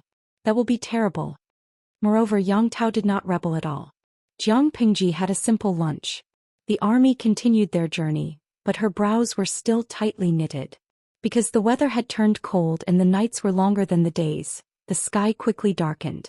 If she had not received the battle report that day, she would have stopped to rest and reorganize. Now she had to seize the time to advance. She asked her men to walk in the dark for more than 4 hours. Only when everyone was tired did she give the order to stop. Jiang Pingji stayed in the simple tent and thought about the day's matters. Wei Ci brought someone to bring her a small bucket of hot water and a large portion of supper. He sniffed and smiled. As expected, Zixiao understands me better. My lord, go wash your hands and face first. You can eat after soaking your feet, Wei Ci said. You've been on the road for the whole day. You should relieve your fatigue. This was just a small matter. Of course, Jiang Pingji would not reject his good intentions. She simply used the hot water to wipe her exposed skin. Her fatigue eased a lot. At this time, eating to her heart's content was better than being a deity. She ate until she was 80% full. She could not help but burp. Zixiao's culinary skills are really getting better and better. When we retire in the future, you can open a small restaurant. I'll be the shopkeeper and collect money for you. Wuxia could not help but laugh. My lord, are you in a better mood now? Much better. Indeed, there is nothing that a good meal can't solve. If there is, then I'll have 2 meals. Jiang Pingji opened her mouth and made Wuxia blush every time. The delicious food made by Zixiao's skillful hands is even more powerful. Wuxia withdrew his hand. Don't think that he did not feel that she was taking advantage of the situation. Yang Tao's matter is inexplicably in line with the previous life. There's a 99% chance that it's not a rebellion. Jiang Pingji picked her teeth with a toothpick. She was not surprised by Wuxia's words at all. She asked, did something similar happen in the previous life? Indeed, Wuxia said leisurely. Her Majesty also took this opportunity to recruit Yang Tao as a general. According to normal procedures, Yang Tao would most likely be placed under house arrest and become a second Huang Song. Every day when he opened his eyes, he only had to think about what to eat and what fun to play. However, in the previous life, Yang Tao became a commander who was second only to Fu Wang. Although Yang Tao was only ranked 5th on the martial list of the Jinling Pavilion, his status was higher than the 4th and 3rd. When the Jiang dynasty founded the country, Yang Tao was also the only person who was conferred a title of nobility of a higher rank. Although this title was not hereditary and had a lot of embellishment, because Yang Tao was a vassal who surrendered, he needed to be conferred an additional title to appease the old officials of Yang Tao's lineage. But to be able to obtain this honor, his strength was undoubtedly very good at fighting. It could be said that apart from Her Majesty, Yang Tao was the biggest winner in life among the vassals in troubled times. The turning point of all this was after Yang Tao surrendered. The city that he temporarily lived in was ambushed by the enemy. There were not many guards there. Yang Tao's entire family was in the city. He took the risk of being suspected by Her Majesty and then punished and executed. He mobilized his old subordinates to resist the invading enemy and made a great contribution. Wuxia carefully pondered the message sent by the messenger. Strangely, he realized that Yang Tao's experience in this life was different from his previous life, but he was just as lucky. Chapter 1590. Wuxia said with a jealous and bitter expression, otherwise, why would they say that he is a capable person who entered the Golden Scale Pavilion? Jiang Pingji said, from what you said, it seems that Zixiao didn't go in? When Wuxia laid his cards on the table with her, he told her many things about his past life, such as the civil and martial arts role of the Golden Scale Pavilion. The Golden Scale Pavilion in the previous life was not the same as the Golden Scale Pavilion in the present life. The Golden Scale Pavilion in the present life was a super large library that was open to the public for free. The Golden Scale Pavilion in the previous life was a glorious holy land that all the scholars and martial artists in the world yearned for. This place was also known as the Path to Heaven, implying that one could ascend to heaven with a single step. The royal family of the Jiang dynasty had set a strict rule that only the civil and military officials who had made great contributions to the people, the country, the imperial court, and the emperor were qualified to have their portraits in the Golden Scale Pavilion and enjoy the worship of the people just like the royal family. In front of the Golden Scale Pavilion, not to mention the ordinary civil and military officials, even the emperor himself had to get off his horse, get off his sedan and walk up the hundreds of steps. This kind of glory wasn't as simple as bringing honor to one's ancestors. It was a true legacy. Who wouldn't be moved? Don't people live for fame and fortune? The glory of the Golden Scale Pavilion was the goal that civil and military officials would strive for their entire lives when they entered the imperial court. Wuxia was a commoner, not a saint. Of course, he also wanted to, due to certain reasons, Wuxia did not mention whether he had achieved this achievement or not. His lord did not ask too much either. Now that he was exposed, he felt bitter in his heart. Wuxia looked dejected and sighed. Of course, there isn't. Jiang Pingji comforted him. It's okay. Even if you can't enter the civil and martial arts role of the Golden Scale Pavilion, entering the coffin of the #1 Empress in the world is still worth it. Live in the same quilt, die in the same hole? How would Wuxia dare to think about it? In his previous life, less than 4 hours after His Majesty's ascension to the throne, that brat Wei Tsong was used by the landowning households. He brought people to force His Majesty to abdicate the throne and said that he was Crown Prince Xianxia. In such a dangerous situation, not to mention Wuxia, even the Crown Prince Zhou Xian was very passive and was almost forced to a dead end. What else could Wuxia do when his son, whom he had personally raised, did such a disgraceful thing? He was only a powerless grand tutor. The only thing he could do was insist that Wei Tsong was his biological son. He reprimanded his biological son for committing treason by impersonating the deceased Crown Prince Xianxia in an attempt to overthrow the universe. In the end, Wei Tsong committed suicide to atone for his crimes and followed the former emperor. As long as there was no evidence, Zhang Yan could seize the opportunity to attack and label Wei Tsong as a traitor. However, his only daughter had suffered because of this. Within a day, his mother passed away, his father committed suicide, his younger brother rebelled and was killed, and all his blood relatives were wiped out. Under such circumstances, if Zhang Yan didn't hate him, he would be grateful. Why would he ask Zhang Yan to bury his body in the imperial tomb? Wei Xi sighed, I'm just a lowly person, how would I dare to enter the emperor's mausoleum and serve His Majesty? Jiang Pingji squinted her eyes and pinched his face. You should just give up for the rest of your life. Don't even think about sleeping anywhere else besides my coffin. Wei Xi could not help but reveal a faint smile. Yes, Xi obeys. Jiang Pingji's boiling jealousy subsided. The two of them returned to the topic that had gone off the rails. We've gone off the rails. Let's continue talking about Yang Tao, Jiang Pingji said. Tell me more about his past life. Wei Xi did not dare to hide anything. However, when His Majesty subdued Yang Tao, Wei Xi was still working under Enchui. What he knew was what he found out later, and some parts were not very detailed. He said, I have some suspicions that Yan Lin was the one who planned Yang Tao's attack. Don't doubt it.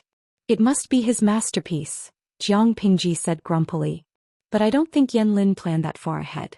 He did this to gain leverage for Yang Tao so that he wouldn't be restricted and suppressed after he surrendered. What a touching brotherly bond. Even at a time like this, he didn't forget to plan for the greatest benefit for Yang Tao. After thinking about it, he ended up plotting against me. After sorting out Yan Lin's plan and confirming his opponent's purpose, the process was easy to understand. Yang Tao and Jiang Pingji had a grudge. Now that he only brought 20,000 soldiers to surrender, not only would she look down on him, but he would also be in a difficult position in the future. How could he improve Yang Tao's position in the future? Yan Lin racked his brains for a plan. Coincidentally, a perfect opportunity presented itself. If he could make good use of this opportunity, Yang Tao's future would be rich and prosperous.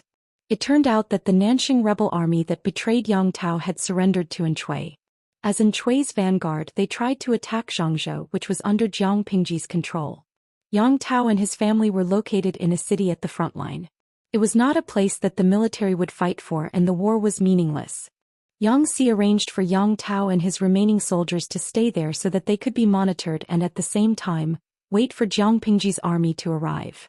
He never expected that the Nanxing rebel army would target this place and use it as a springboard to test the waters. When Yang Tao and the others received the news that there were enemies outside the city, he was also dumbfounded. Yan Lin realized that this was a godsend opportunity. There were few soldiers guarding the city. There were only Yang Tao's remaining soldiers and the low-level veterans in the city. It would take some time for Yang Xi's reinforcements to arrive. If Nanxing's enemy took the opportunity to launch a sneak attack on the city, the defenseless city would definitely fall. Needless to say, the consequences would be dire.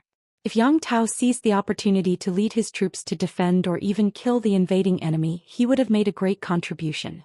Even if Jiang Pingji suspected that Yang Tao had led his troops to rebel, it would be fine. The more suspicious she was, the more advantageous it would be for Yang Tao later on. For the sake of her reputation and to appease Yang Tao's old subordinates, she had to treat Yang Tao well and ensure that his family would be wealthy. Whether it was in her previous life or this one, it was all part of Yan Lin's plan. However, Yan Lin probably didn't expect Yang Tao to use this opportunity to make a comeback. His gains were far more than he had expected. Wei Xi said, if it wasn't you, my lord, but someone else, Yan Lin's plan would at most protect Yang Tao's wealth for the rest of his life. Jiang Pingji said, isn't Yan Lin's plan for this lifetime of wealth? From this point of view he has achieved his goal. Even though she had been tricked, Jiang Pingji didn't feel angry. At most she was a little depressed. At the same time Yang Tao was also very nervous. But since his companion was so confident he would go crazy with her. Just as Qianxia had said, Yan Lin dared to plot anything, but Yang Tao dared to believe in everything. Even though he knew that his plan would fail and that he would lose his life, he still dared to try. It wasn't that Yang Tao didn't have his own ideas. It was just that he trusted Yan Lin wholeheartedly. By now, Lu Shi should have received news of Xianxia leading his troops to rebel, right? Qianxia smiled bitterly. Xiaoyang, aren't you afraid that Lu Shi will do something to my lord in a fit of rage? Yan Lin smiled sarcastically. Chapter 1591. Qianxia sighed. Because I'm not stupid. I thought you would be in danger.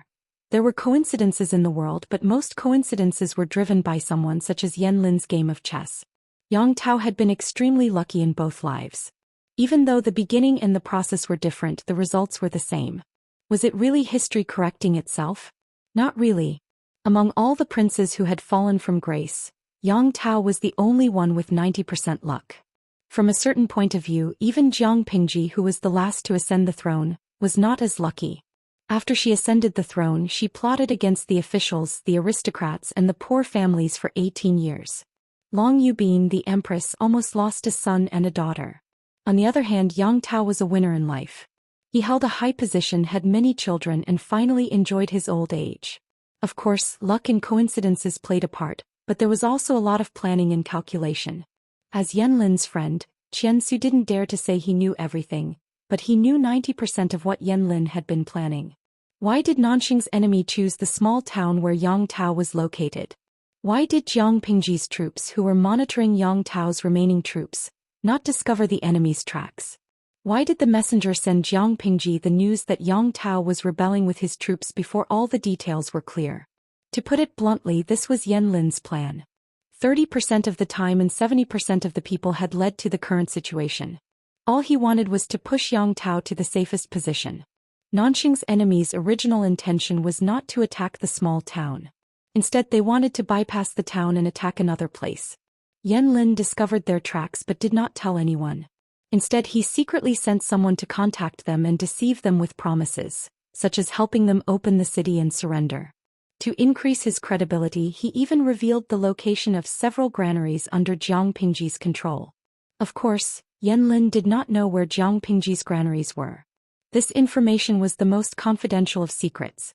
He had no right to know. However, Yan Lin was born and raised in Zhangzhou. He knew very well where the granaries were. Naturally, the enemy would not be able to see through it. On one hand, he lured the enemy to the small town. On the other hand, he detained the eyes and ears of the nearby army supervisors. This would hinder their judgment and make them think that Yang Tao had made a deal with Nanxing's enemy. Thus, they would make the wrong judgment and confuse both sides. When the enemy arrived at the city, Yan Lin would reason with Yang Tao and encourage him to wear leather armor for the sake of his family. He would lead his former troops and the old soldiers in the city to fight the enemy. One had to know that Yang Tao's current status was that of a feudal vassal who was waiting to formally surrender.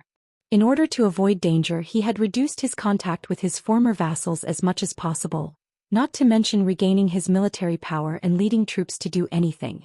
If there was a misunderstanding, the supervisor sent by Yang Si would suspect that Yang Tao was leading the troops to feign surrender. The consequences would be dire. However, as Chen Yan Su would say, Yang Yan Yang Lin Yang and could. Yang Yan could. As Yan Yang as he as and could as. The enemy was already at the gates of the city, but the army supervisor had yet to arrive.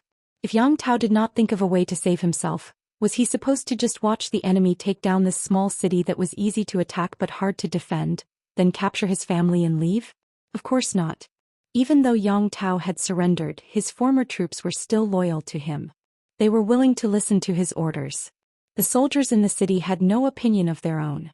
Outside the city there were enemies everywhere. They had no choice but to listen to Yang Tao's orders. They had been tricked without knowing it. After doing all that, Yan Lin played a game of the thief calling the thief. According to the thinking of a normal person, they would usually slander the enemy. Who would suspect that they would slander themselves? Yan Lin took advantage of the lag of the news, the time difference, and the blind spots in his thinking. He made use of Xianxia to send Jiang Pingji the wrong information.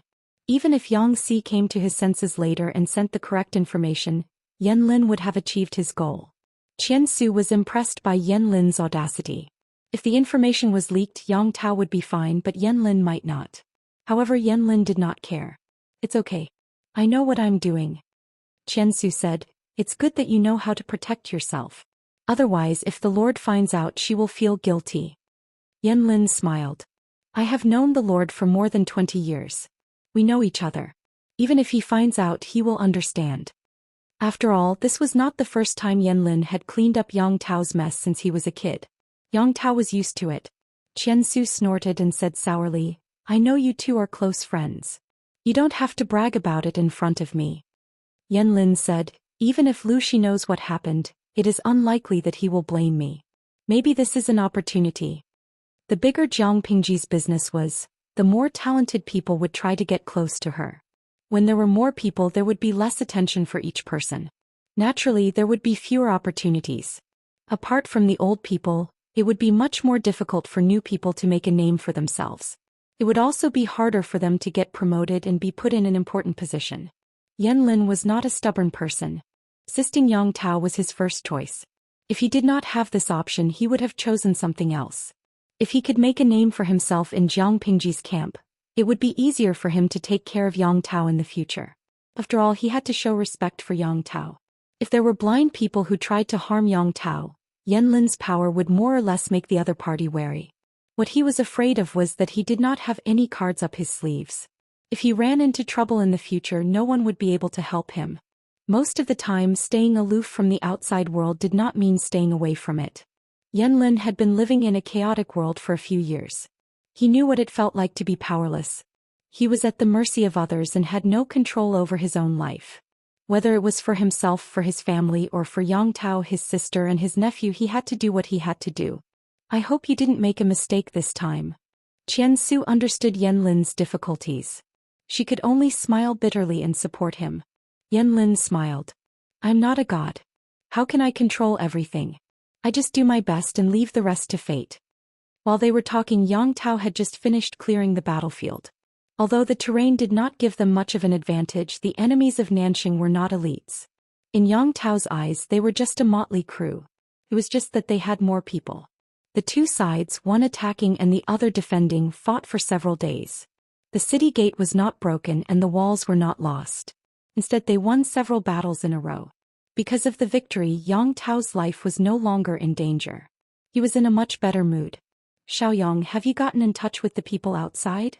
The outside that Yang Tao was referring to was the tens of thousands of soldiers and horses stationed nearby. Yanlin said, I've sent someone to contact them.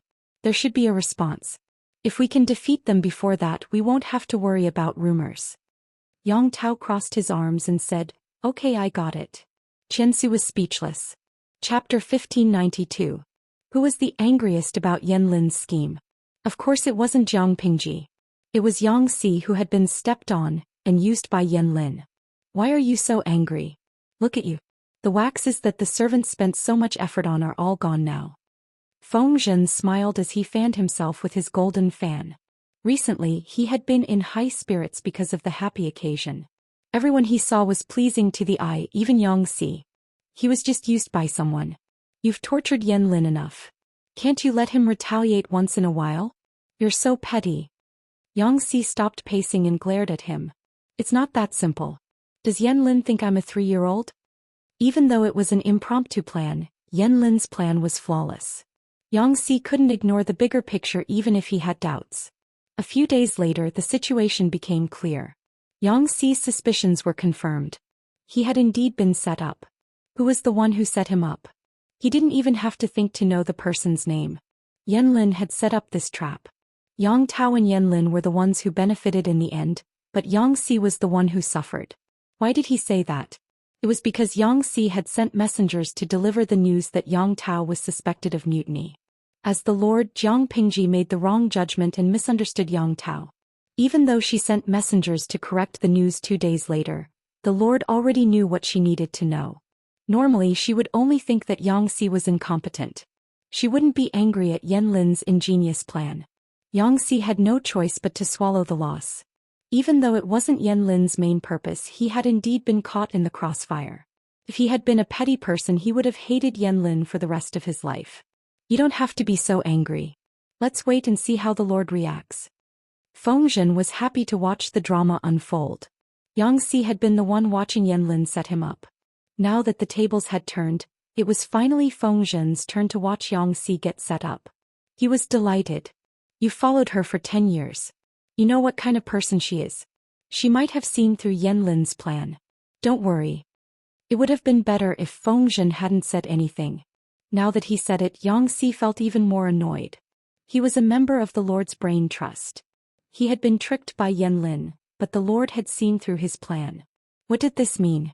This meant that his advantage as a strategist was not as good as his Lord's. Then what use did his Lord have for him? Yangxi said angrily, I don't hate Yan Xiaoyang anymore. No matter how I think about it, Feng Zisher's mouth is still the most detestable.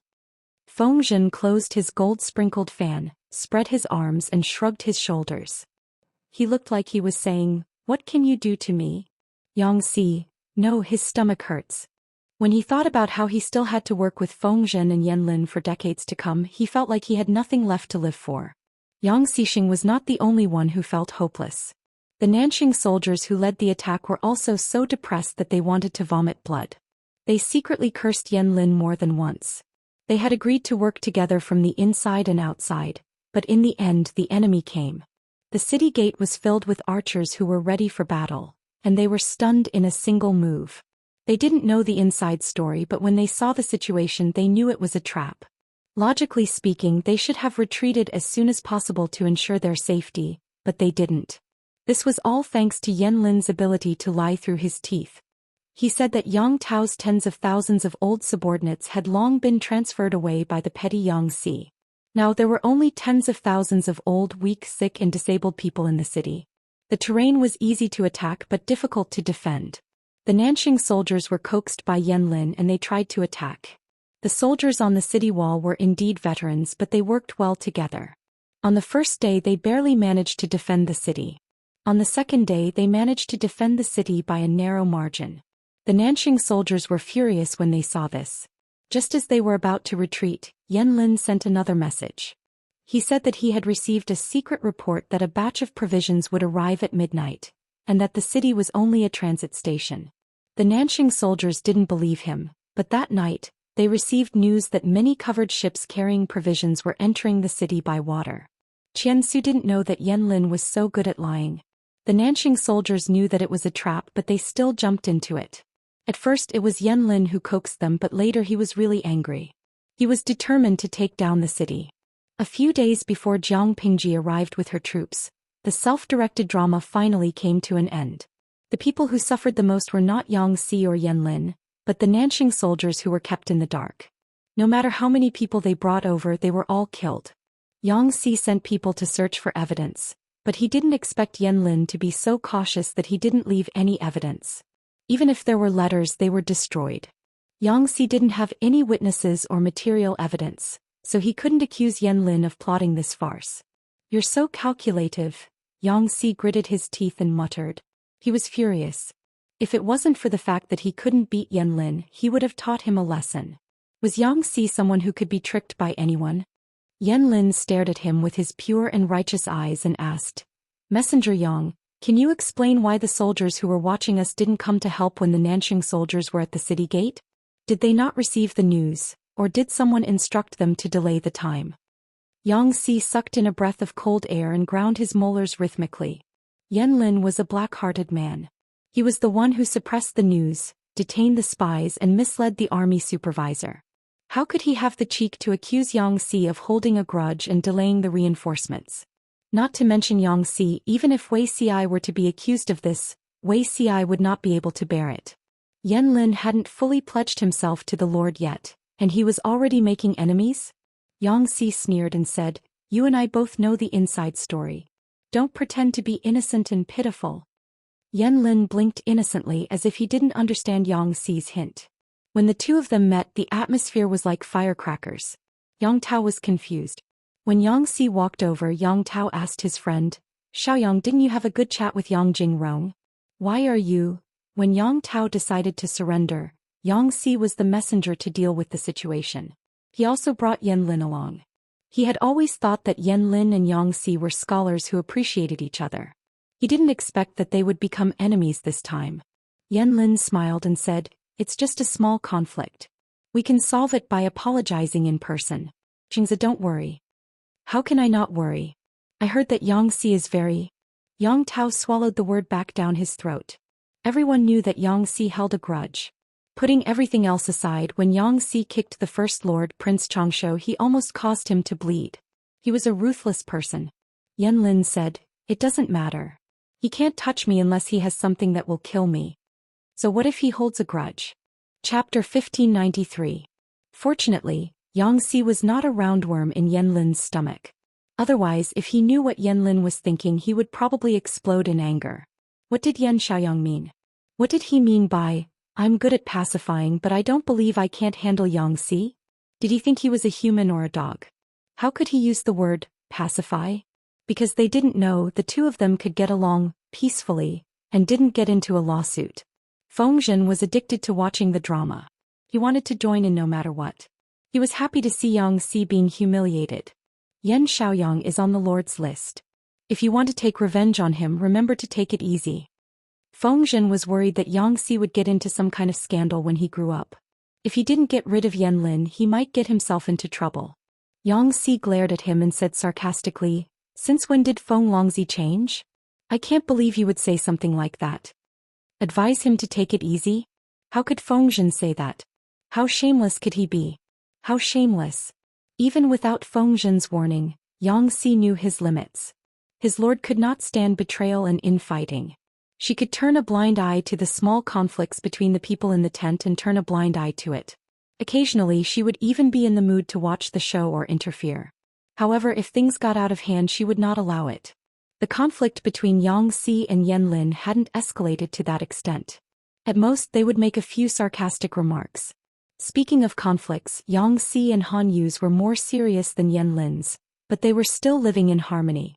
Fengzhen tapped his folded fan against his palm and rolled his eyes in exasperation. "Yang Jingrong, you heartless girl. Who am I trying to persuade you for? Isn't it for you? When the conflict between you two reaches the Lord, you'll be the one who suffers in the end. If you don't say anything, the Lord will be partial to you. This is called advancing by retreating." Yang Si said sarcastically, "You're pretending to be kind. Who doesn't know what kind of person the famous Feng Longzi is?" The group of little princesses argued with each other every day. They hadn't fallen apart after so many years. They really admired Jiang Pingji's ability to control her subordinates. Jiang Pingji arrived at her destination 3 days earlier than scheduled. Everyone welcomed her in person. They hadn't seen each other for almost a year. Everyone was so jealous that they realized that their lord didn't seem to have changed much. Jiang Pingji dismounted from the horse's back and helped Fu Wang and the others up one by one. She realized that their skin had darkened by several degrees. She almost couldn't recognize them. She laughed and teased, "Did you all go to the coal mine to dig coal?" When Wei Ci, who was following behind her, heard this, his face turned green. Suddenly he felt his throat itch. He wanted to cough a few times to wake his lord up. Fortunately, Jiang Pingji was reliable. She added another sentence after teasing him. "It's tough on the front lines. My beloved generals, you've all worked hard." Fengzhen, Yang Si and the other scholars were still fine. At most, they had darkened by 1 or 2 degrees and looked a little thinner. However, Fu Wang and the other generals had changed a lot. It was as if they were eating soy sauce for dinner. It was not wrong to say that they had crawled out of the coal mine. Wei Ci's worries were unnecessary. Fu Wang and the rest still did not understand their lord's temperament. It was just a few harmless teasing words. Fu Wang said righteously, "It's my duty to expand the territory of the Lord. It's not hard work. This is not a proper occasion. There's no need to be so restrained. It will make people feel uncomfortable." Jiang Pingji was not a vain person. She did not need her subordinates to show their loyalty to her every now and then. Loyalty was not as important as words. She said to Fu Wang as if she was talking about family matters, "This is not the place to talk. Let's settle the soldiers of the 3 armies first. It's not too late to talk about proper matters later." Jiang Pingji had brought 50,000 troops and horses from Zhanjiang Pass this time. The remaining troops were enough to deal with the changes in Zhongzhou. Jiang Pingji did not need to personally settle the soldiers. Feng Zhen and the others would handle it for her. Fu Wang led her to the main city's manor. As soon as they sat down, Jiang Pingji asked Yang Tao about the rebellion. Fu Wang stammered for a while and looked at Yang Si. Yang Si cursed Yan Lin for the 100th time in his heart. He stepped forward to confess to Jiang Pingji and tried his best to defend himself against the accusation of failing to supervise. Jiang Pingji said, "There's no hurry to confess. Tell me what happened first." At first we received news that there was a rebellion.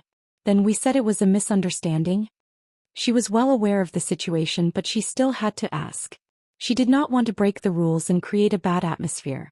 It was one thing for Jiang Pingji to be well aware of the situation, but it was another for her subordinates to hide it from her. Yang Si felt bitter in his mouth. He picked out the key points and hid Yan Lin's scheme. Firstly, there was no witness or material evidence. It was not easy to accuse him. Secondly, Yang Si did not want to bring the conflict to Jiang Pingji. It would be too embarrassing. Personal grudges were personal grudges. He should not disregard public and private interests and take revenge indiscriminately. Jiang Pingji said calmly, "If that's the case, I'll fine you a month's salary. It's a small punishment but a great warning. Do you have any objections?" Yang Si's ears perked up. He knew that he was going to be the scapegoat. He did not expect his lord to feel sorry for him and let him off lightly. "I have no objections. I'm willing to accept the punishment." Yang Si's mood instantly brightened. He said seriously, "I will remember the lesson and will never do it again." What kind of punishment was a month's salary penalty? At most, it was just a show for outsiders. There was no real meaning to it. This showed that his lord was a discerning person. She knew the inside story, but she could not reveal it. For Yang Si, the punishment was not important. The most important thing was how his lord viewed him. As long as his lord knew that he was innocent, everything else could be ignored. In addition, everyone's salary was different from the usual monthly salary. Every month's salary was fixed, but there would be generous rewards and bonuses in July and January. His lord said that this was a reward every 6 months to encourage everyone's enthusiasm for making contributions. This was the bulk of the annual income. Compared to it, the monthly salary was nothing. According to his lord's temperament, she would definitely find an excuse to make it up to him if he was wronged. Yang Si was the one who benefited. The depression he had been feeling for the past few days was finally relieved. He felt refreshed. Jiang Pingji rested for a while. After she had a general understanding of the situation, she washed up and changed into a more formal outfit to meet Yang Tao. Although Yang Tao had surrendered, he was still a feudal lord in name. Jiang Pingji should give him the respect he deserved. "How does my lord plan to settle Yang Tao?" Wei Xi saw that there was still some moisture around her and her long hair was slightly damp. He took a dry cloth to dry her. "How do I settle him? I'll just go with the flow." Jiang Pingji said, "You know my current situation. There are too few capable commanders who can take charge of an area on their own. Yang Tao and Yan Lin have a close relationship. If I don't use Yang Tao, Yan Lin will not truly submit. It's better to take all of them." There were many capable old officials under Yang Tao. Jiang Pingji needed them. After dealing with Yang Tao, it would not be difficult to recruit these people. She could even tolerate Yang Tao, let alone Yang Tao's old subordinates. Chapter 1594. Wei Xi was a cautious and thorough person. He was already prepared for Jiang Pingji's question. Them? A portion of them are the private troops of the aristocratic families. The remaining 70% are the militia that was temporarily recruited. Wei Xi gently wiped her wet hair as he said, "The Nanxing aristocratic families allocated a portion of their troops to Yang Tao to show their support for him. This defection allowed the Nanxing aristocratic families to proceed so smoothly and caused Yang Tao's army to be defeated and trapped. This portion played an important role. Fortunately, there were only slightly more than 3,000 elites. The rest were the militia that was temporarily recruited. They were used to make up the numbers and increase their influence. Otherwise, even if Yang Tao had Yan Lin's support, it would be difficult to defend the city." "Is this true?" Jiang Pingji raised her eyebrows slightly and the corners of her lips curled up. "If that's the case, Yang Tao's loss was not undeserved." Wei Xi said, "Indeed, it was not undeserved. Jiang Pingji said, if you rely on someone the mountain will collapse. If you rely on someone you will run away. Doesn't he know this? When the Nanxing aristocratic families are of one mind with him and are willing to support him, the sword they lend to him is his. Once they betray him, the borrowed sword will no longer listen to them. It was precisely because some of the troops under Yang Tao's command were lent to him by the Nanxing aristocratic families that when the Nanxing aristocratic families betrayed Yang Tao's foundation collapsed so thoroughly. If not for this incident, even if the Nanxing aristocratic families wanted to bring people to incite Yang Tao's troops, it would not have been done overnight. Yang Tao might even have been able to kill them instead of helplessly choosing to surrender to Jiang Pingji. Historical experience taught people that things that concerned one's life should never be held in the hands of others. If Jiang Pingji was Yang Tao, even if she accepted the aristocratic family's aid and owed them a favor, Jiang Pingji would secretly change the group of people after she made her fortune. Soldiers that were not trained by herself were always separated by a layer. Who knew if their old master would secretly cause trouble? This was the difference between Jiang Pingji and Yang Tao. Wei Ci said coldly, although Yang Tao made some mistakes and Cui is better. Otherwise, how could he persuade so many aristocratic families to defect? What ability does he have? He was just lucky and picked up a loophole. So what if he was born in the Nanxing aristocratic families? In the end, the Nanxing aristocrats favored Yang Tao, who was an outsider. If Yang Tao hadn't suffered such a huge loss at my hands and affected his value in the eyes of the landowning households, would Emir and Cui have been able to seize the opportunity to enter? He sent more than 10,000 soldiers to test our strength and defenses. Just this point alone is enough to make him look down on us. Where did these 10,000 soldiers come from? 30% of the troops were originally loaned to Yang Tao by the landowning households, and the remaining 70% were temporarily recruited militia. And Cui didn't even have to pay a single cent. Jiang Pingji couldn't help but mock him. She clearly told Wei Ci that she really didn't have a good impression of Cui. It was not only because of the other party's character and behavior, but also because he was Wei Ci's previous master in his previous life. Every time she thought of this, she felt uncomfortable all over. Was her family's Zixiao someone who could be oppressed by just anyone? Wei Ci advised, "My lord is right, but our military strength has been greatly depleted. We cannot let our guard down against Cui." Jiang Pingji fought with the Nye clan and Yang Tao at the same time. Even if she won, the loss of troops and financial resources was astronomical.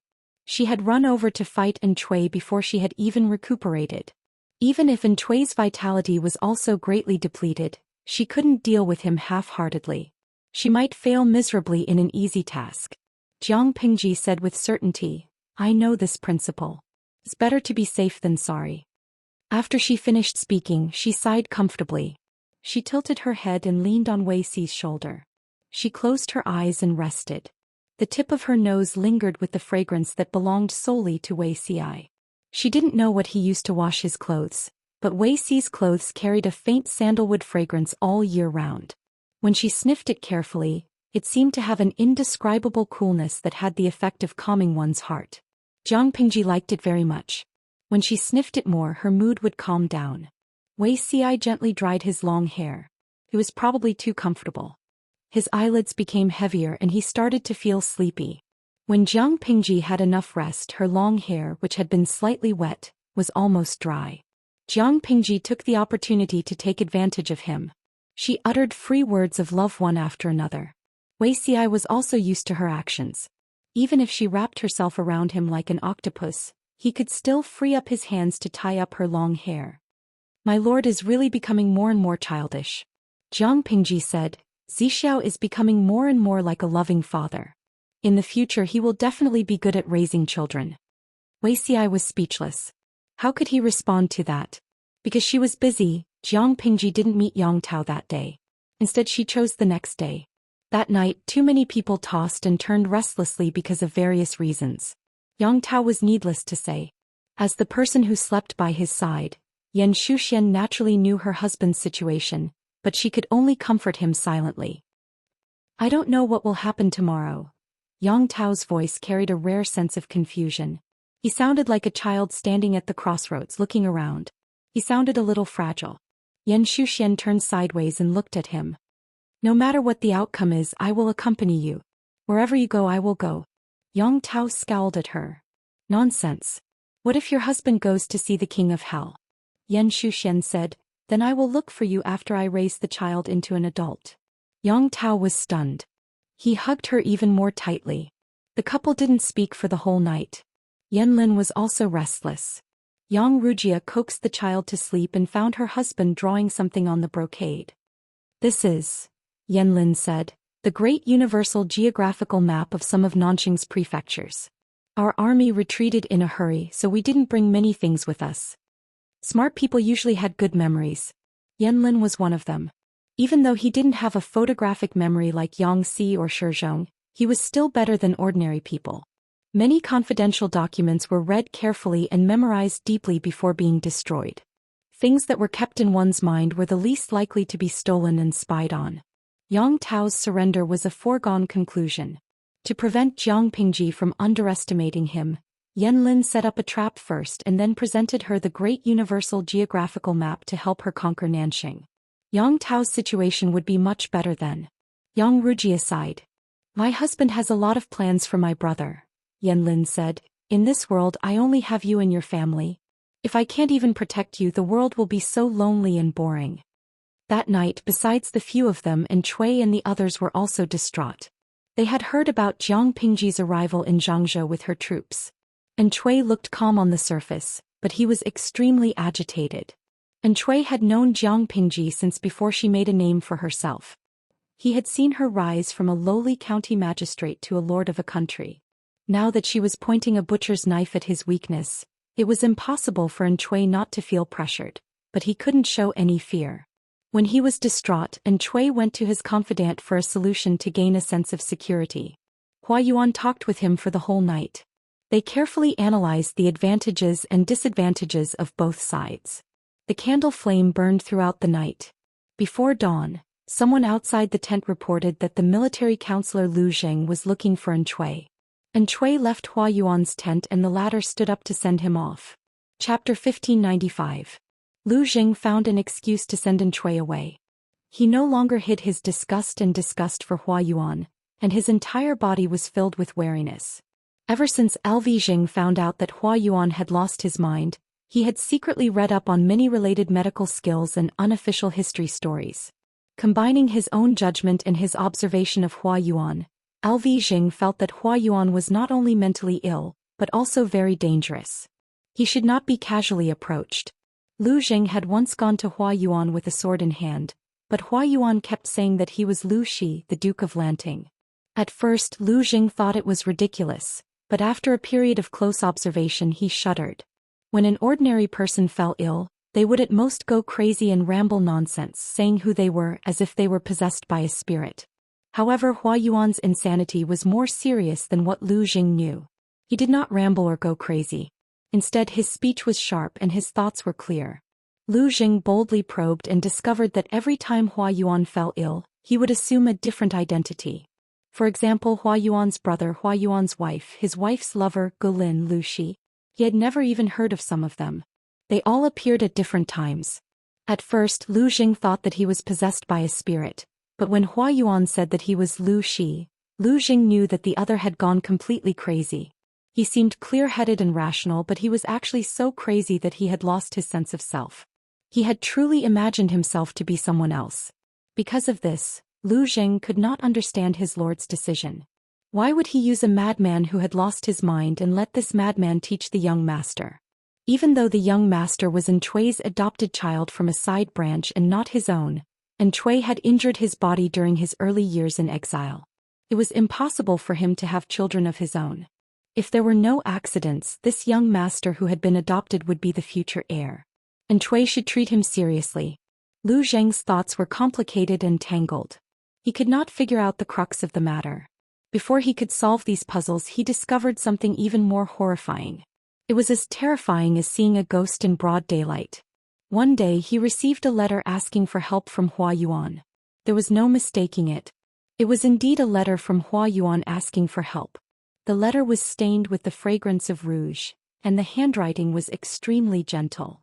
It was obvious that it was written by a woman at a glance. The signature was even more confusing. It was actually written by Hua Yuan's sister-in-law, and every word was filled with tears. Lu Jing could not hold back his curiosity and activated it. In private he met Hua Yuan, who was full of femininity. "You wrote this letter to me? Why did you call for help?" Hua Yuan used her sleeve to wipe away the tears at the corners of her eyes. She had a feminine look on her face, and her sitting posture was like a pretty daughter from a humble family. Lu Jing was not used to seeing this. The man lowered his voice, making it sound a little shrill. He even gave Lv Jing a standard female salute. The moment Hua Yuan spoke, Lu Jing knew that something was wrong. "My surname is Wei and my husband's surname is Hua. I married Hua Yuan a few years ago and gave birth to his children. Even if I didn't make any contributions, I still worked hard. Who would have thought that Hua Yuan would go crazy and attack me and my children when the Nanman people were attacking the city? I'm really wronged." Hua Yuan started crying as he spoke. Lu Jing looked carefully at his actions and expression. He looked like a woman from an aristocratic family who had suffered a lot. Lu Jing had investigated Hua Yuan and knew that his wife's surname was Wei. They had a son and a daughter. However, he heard that Hua Yuan's wife was dissolute and often took advantage of Hua Yuan's illness to find a lover to spend the night with. Therefore, it was still a question mark as to who the biological father of this pair of children was. Lu Jing finally understood that Hua Yuan's illness was acting up again. Was he imagining that he was the wife who had been killed by him? "Why are you looking for me? You said that someone wants to kill you. What's going on?" Lu Zheng's heart was especially strong, and his ability to accept things had also increased several times. The person who claimed to be Hua Yuan's wife was crying. Her face was filled with endless horror. She trembled and said, "That person is Lu Shi." "Lu Jing, military advisor Lu, you must save me. I found out that the man was standing behind me with a saber in his hand." Lu Jing shuddered involuntarily. He resisted the nausea and pulled his hand back. When Hua Yuan grabbed him with both hands, he realized that the other party's palms were covered in sticky and cold sweat. The feeling was so disgusting that the hair on his arms stood on end. "Madam Wei, it's broad daylight. Don't scare people." There was no one behind Hua Yuan. It was empty, not to mention the knife-wielding Lu Shi. Did people who had lost their minds all behave like this when their illness acted up? As soon as he finished speaking, Hua Yuan's body suddenly convulsed. He let out a scream of pain that sounded like he was on the verge of death. It was loud and sharp, and Lu Jing was so frightened that his whole body trembled. Lu Jing could not help but raise his hand to touch his chest. Hua Yuan, who was sitting opposite him, returned to his usual cold and sharp self. "Hua Yuan, do you really not need to see a doctor to look at your brain?" Lu Jing suggested sincerely. Hua Yuan, who had come online, snorted coldly and strode away with a wave of his sleeve. 2 days later, Lu Jing received another letter asking for help from Hua Yuan. It was signed by a name that was not unfamiliar to him. Hua Yuan was one of his wife's lovers. He was suspected to be the biological father of their 2 children. "So what if your illness is acting up? Is there a need to imagine that you're the lover of your wife who cheated on you?" Lu Jing scratched his hair anxiously. He sighed and went to meet up with Hua Yuan. Once again he saw Hua Yuan kneeling by his feet, crying and hugging his legs. His face was smeared with snot and tears. "Why are you looking for me? Could it be that Lu Shi is also here to kill you?"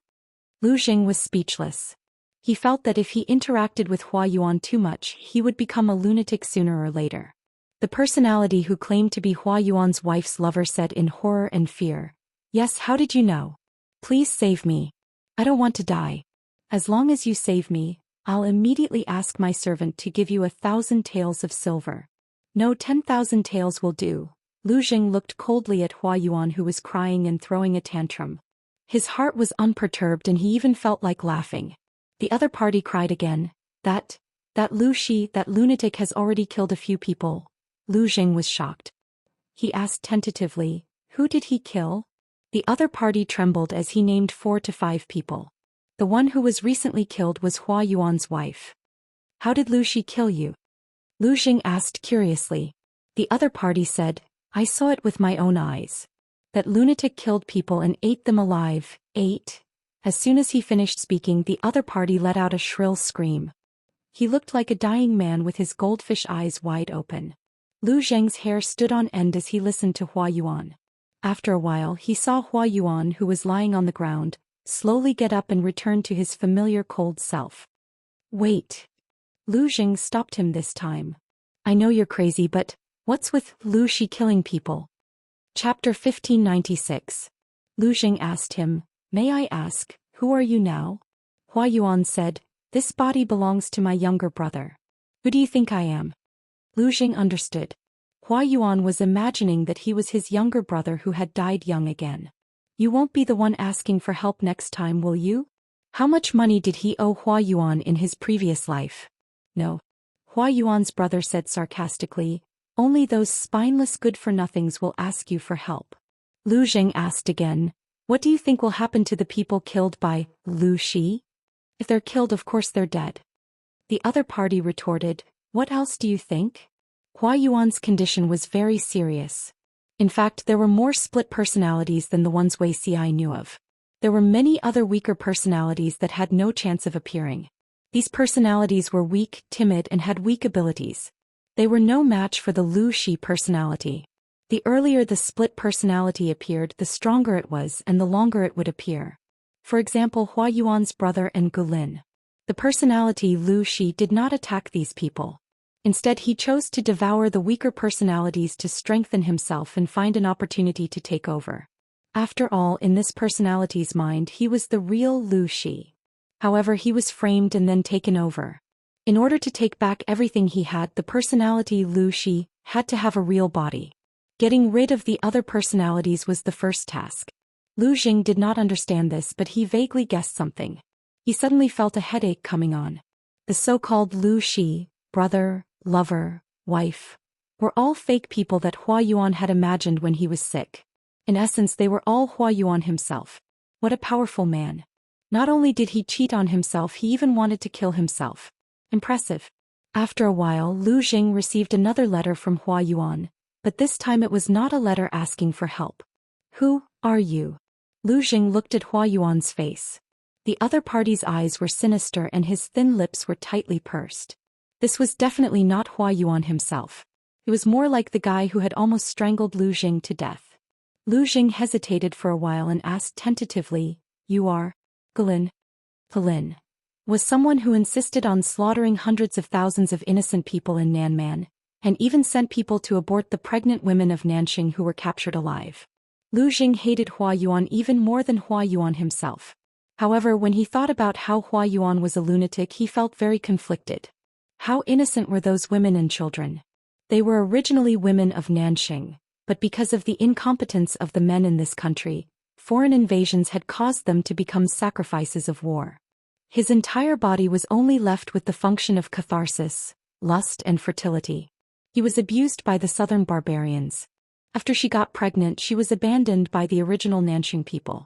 Just because they had the blood of the southern barbarian tribe flowing in their veins, they had to beat the children in their wombs and kill them both. Recognizing that the Hua Yuan in front of him was Gulin, he immediately lost the intention to talk. It was already good enough that he didn't pull out his sword and stab this son of a bitch to death. Don't you want to know why I called you here? Lu Jing didn't want to talk to him, but Gulin took the initiative to talk to him. Lu Jing sneered. Could it be that Lu Shi wants to kill you as well? Gulin said, Yes, I've been avoiding her for a long time, but I have a premonition that I'll be killed by her in the end. Lu Jing asked, What does that have to do with me? Gulin died. It would be very satisfying. At the same time, Lu Jing would also be able to take revenge for the time when he was almost killed. Gulin sneered. That's Lu Shi. Lu Jing was puzzled. So what? Gulin said, Lu Shi is a Duke of Dongqing, right? She doesn't have a good impression of your master. After hearing this, Lu Jing's heart skipped a beat. He finally realized what was wrong. Gulin revealed a mocking smile and said, You've probably realized that I'm Gulin, but also not Gulin.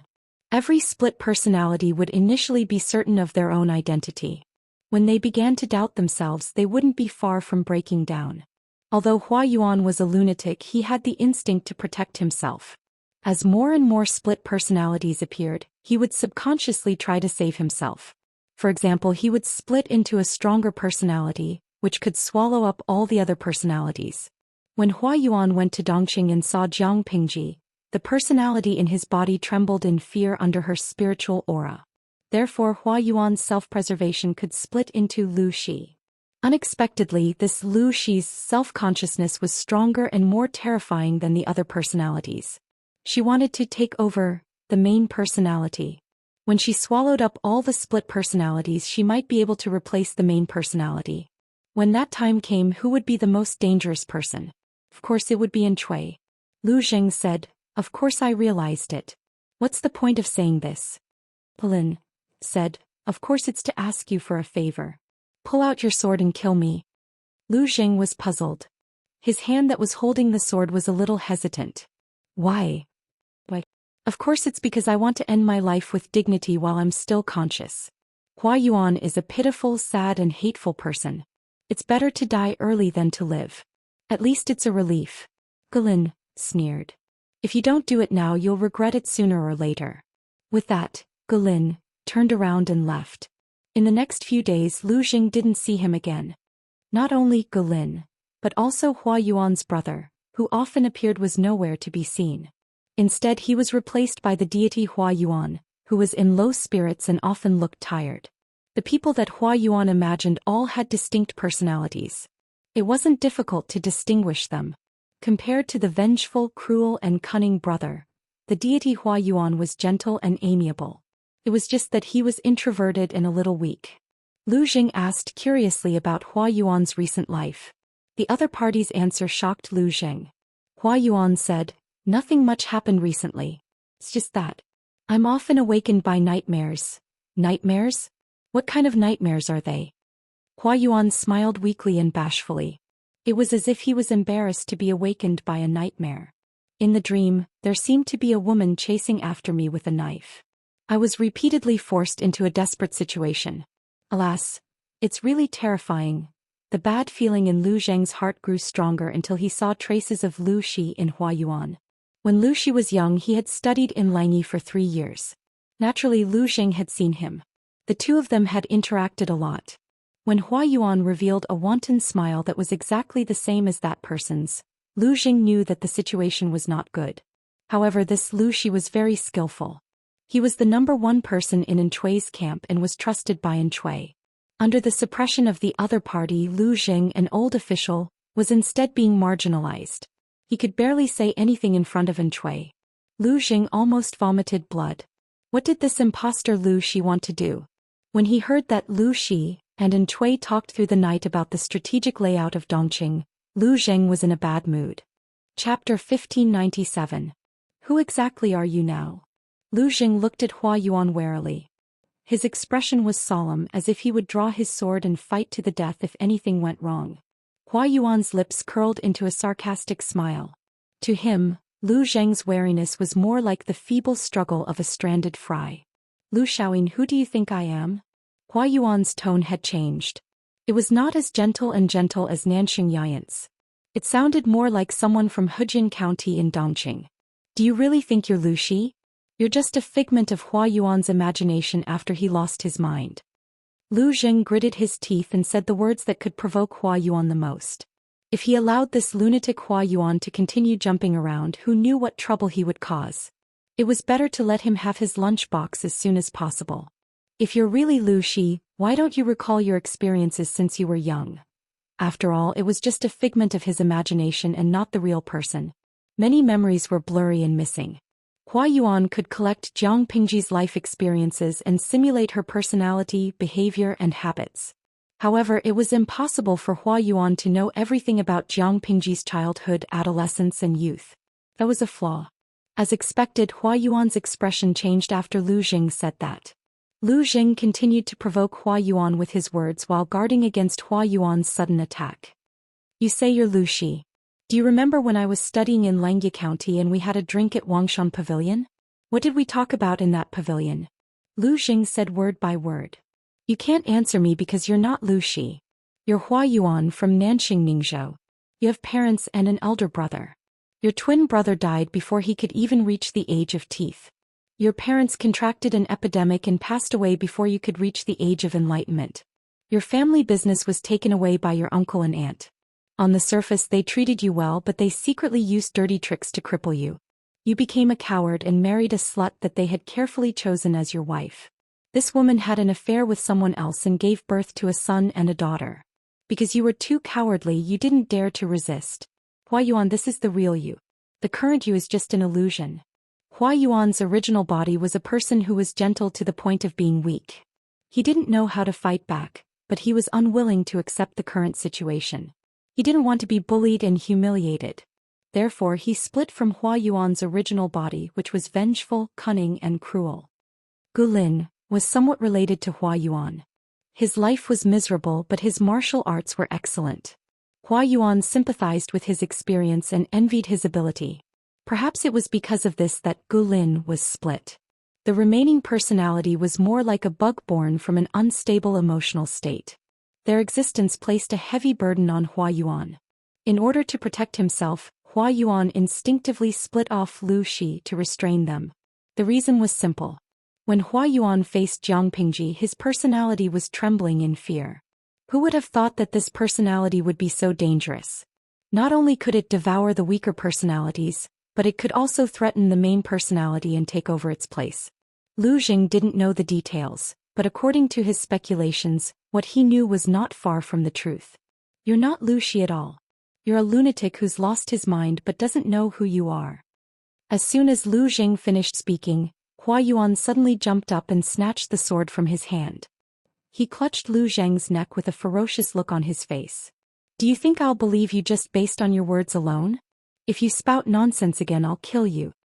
Hua Yuan suppressed his voice and faintly trembled with a hint of madness. It made people's hearts tremble. He panted and said, "Of course I'm Lu Shi. As long as I kill the person who impersonated me, I'll be the one and only Lu Shi.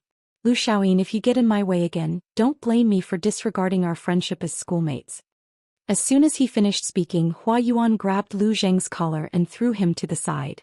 Lu Zheng lost his footing and grabbed the tent in his confusion. He fell to the ground pathetically. If it wasn't for the fact that the tent had been set up skillfully and was sturdy and stable, Lu Zheng would have knocked him over. Lu Zheng crawled up pathetically, his left hand tightly gripping the sword. He snorted heavily, flicked his sleeves and left. This matter had to be reported to the Lord. Hua Yuan was now a lunatic who could take someone's life at any time. If she insisted on keeping him alive, Hua Yuan would probably assassinate Chui and kill him before Jiang Pingji could lead her troops to attack. If that was really the case, it would be the biggest joke in the world. Lu Zheng's thoughts were not wrong, but Chui had already been warned by Hua Yuan. Chui didn't take Lu Zheng's worries to heart. Not only did he not take it seriously, but he also wanted to laugh. He had seen what a lunatic looked like. Hua Yuan's thoughts were clear and his abilities were outstanding. How did he look like a lunatic? If all the lunatics in the world were like him, would normal people still have a way out? Lu Jing didn't know that when Hua Yuan sought refuge with Chui, he had voluntarily revealed his background. At that time it was his blood brother who had come online. The blood brother told Chui that he was Hua Yuan's twin brother. Because one of them had died young, they couldn't bear to part with the other, so they shared the same body. The two of them had different personalities and habits. Instead, they were regarded as lunatics who had lost their minds by some unreasonable people. At that time, Chui was short of manpower. Lu Jing had just sought refuge with him. He hadn't figured out Lu Zheng's capabilities, so he had reservations. When Chui saw that Hua Yuan had taken the initiative to seek refuge with him, that he was clear-headed and that he was a talent. He didn't show any signs of insanity, so he believed Hua Yuan's words. All these years Hua Yuan had kept it a secret very well. Chui also relied on him greatly. He didn't believe any slanderous words of insanity. Lu Zheng was so anxious that blisters formed at the corners of his mouth, but Chui remained unmoved. While Lu Zheng was disappointed, he could only find another way to reduce the harm Hua Yuan would cause. For example, he could transfer Hua Yuan away from the young master's side and then think of a way to drive a wedge between Chui, the young master, and Hua Yuan apart. However, the first step of this plan was aborted. Chui trusted Hua Yuan. Similarly, he didn't think much of this young master who had been adopted. He didn't understand Lu Zheng's painstaking efforts. Instead, he felt that Lu Zheng was trying to stir up trouble.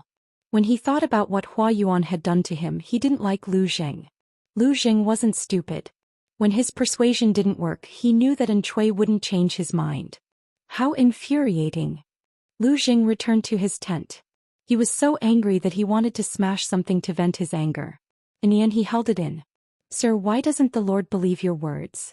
Lu Zheng's servant had followed him from Dongqing to Nanxing. He had seen all sorts of ups and downs over the years. The servant couldn't understand why An Chui, who had always been well-behaved and thirsty for talent, would be like this. This was too different from how An Chui had looked when he begged Lu Jing to come out of seclusion.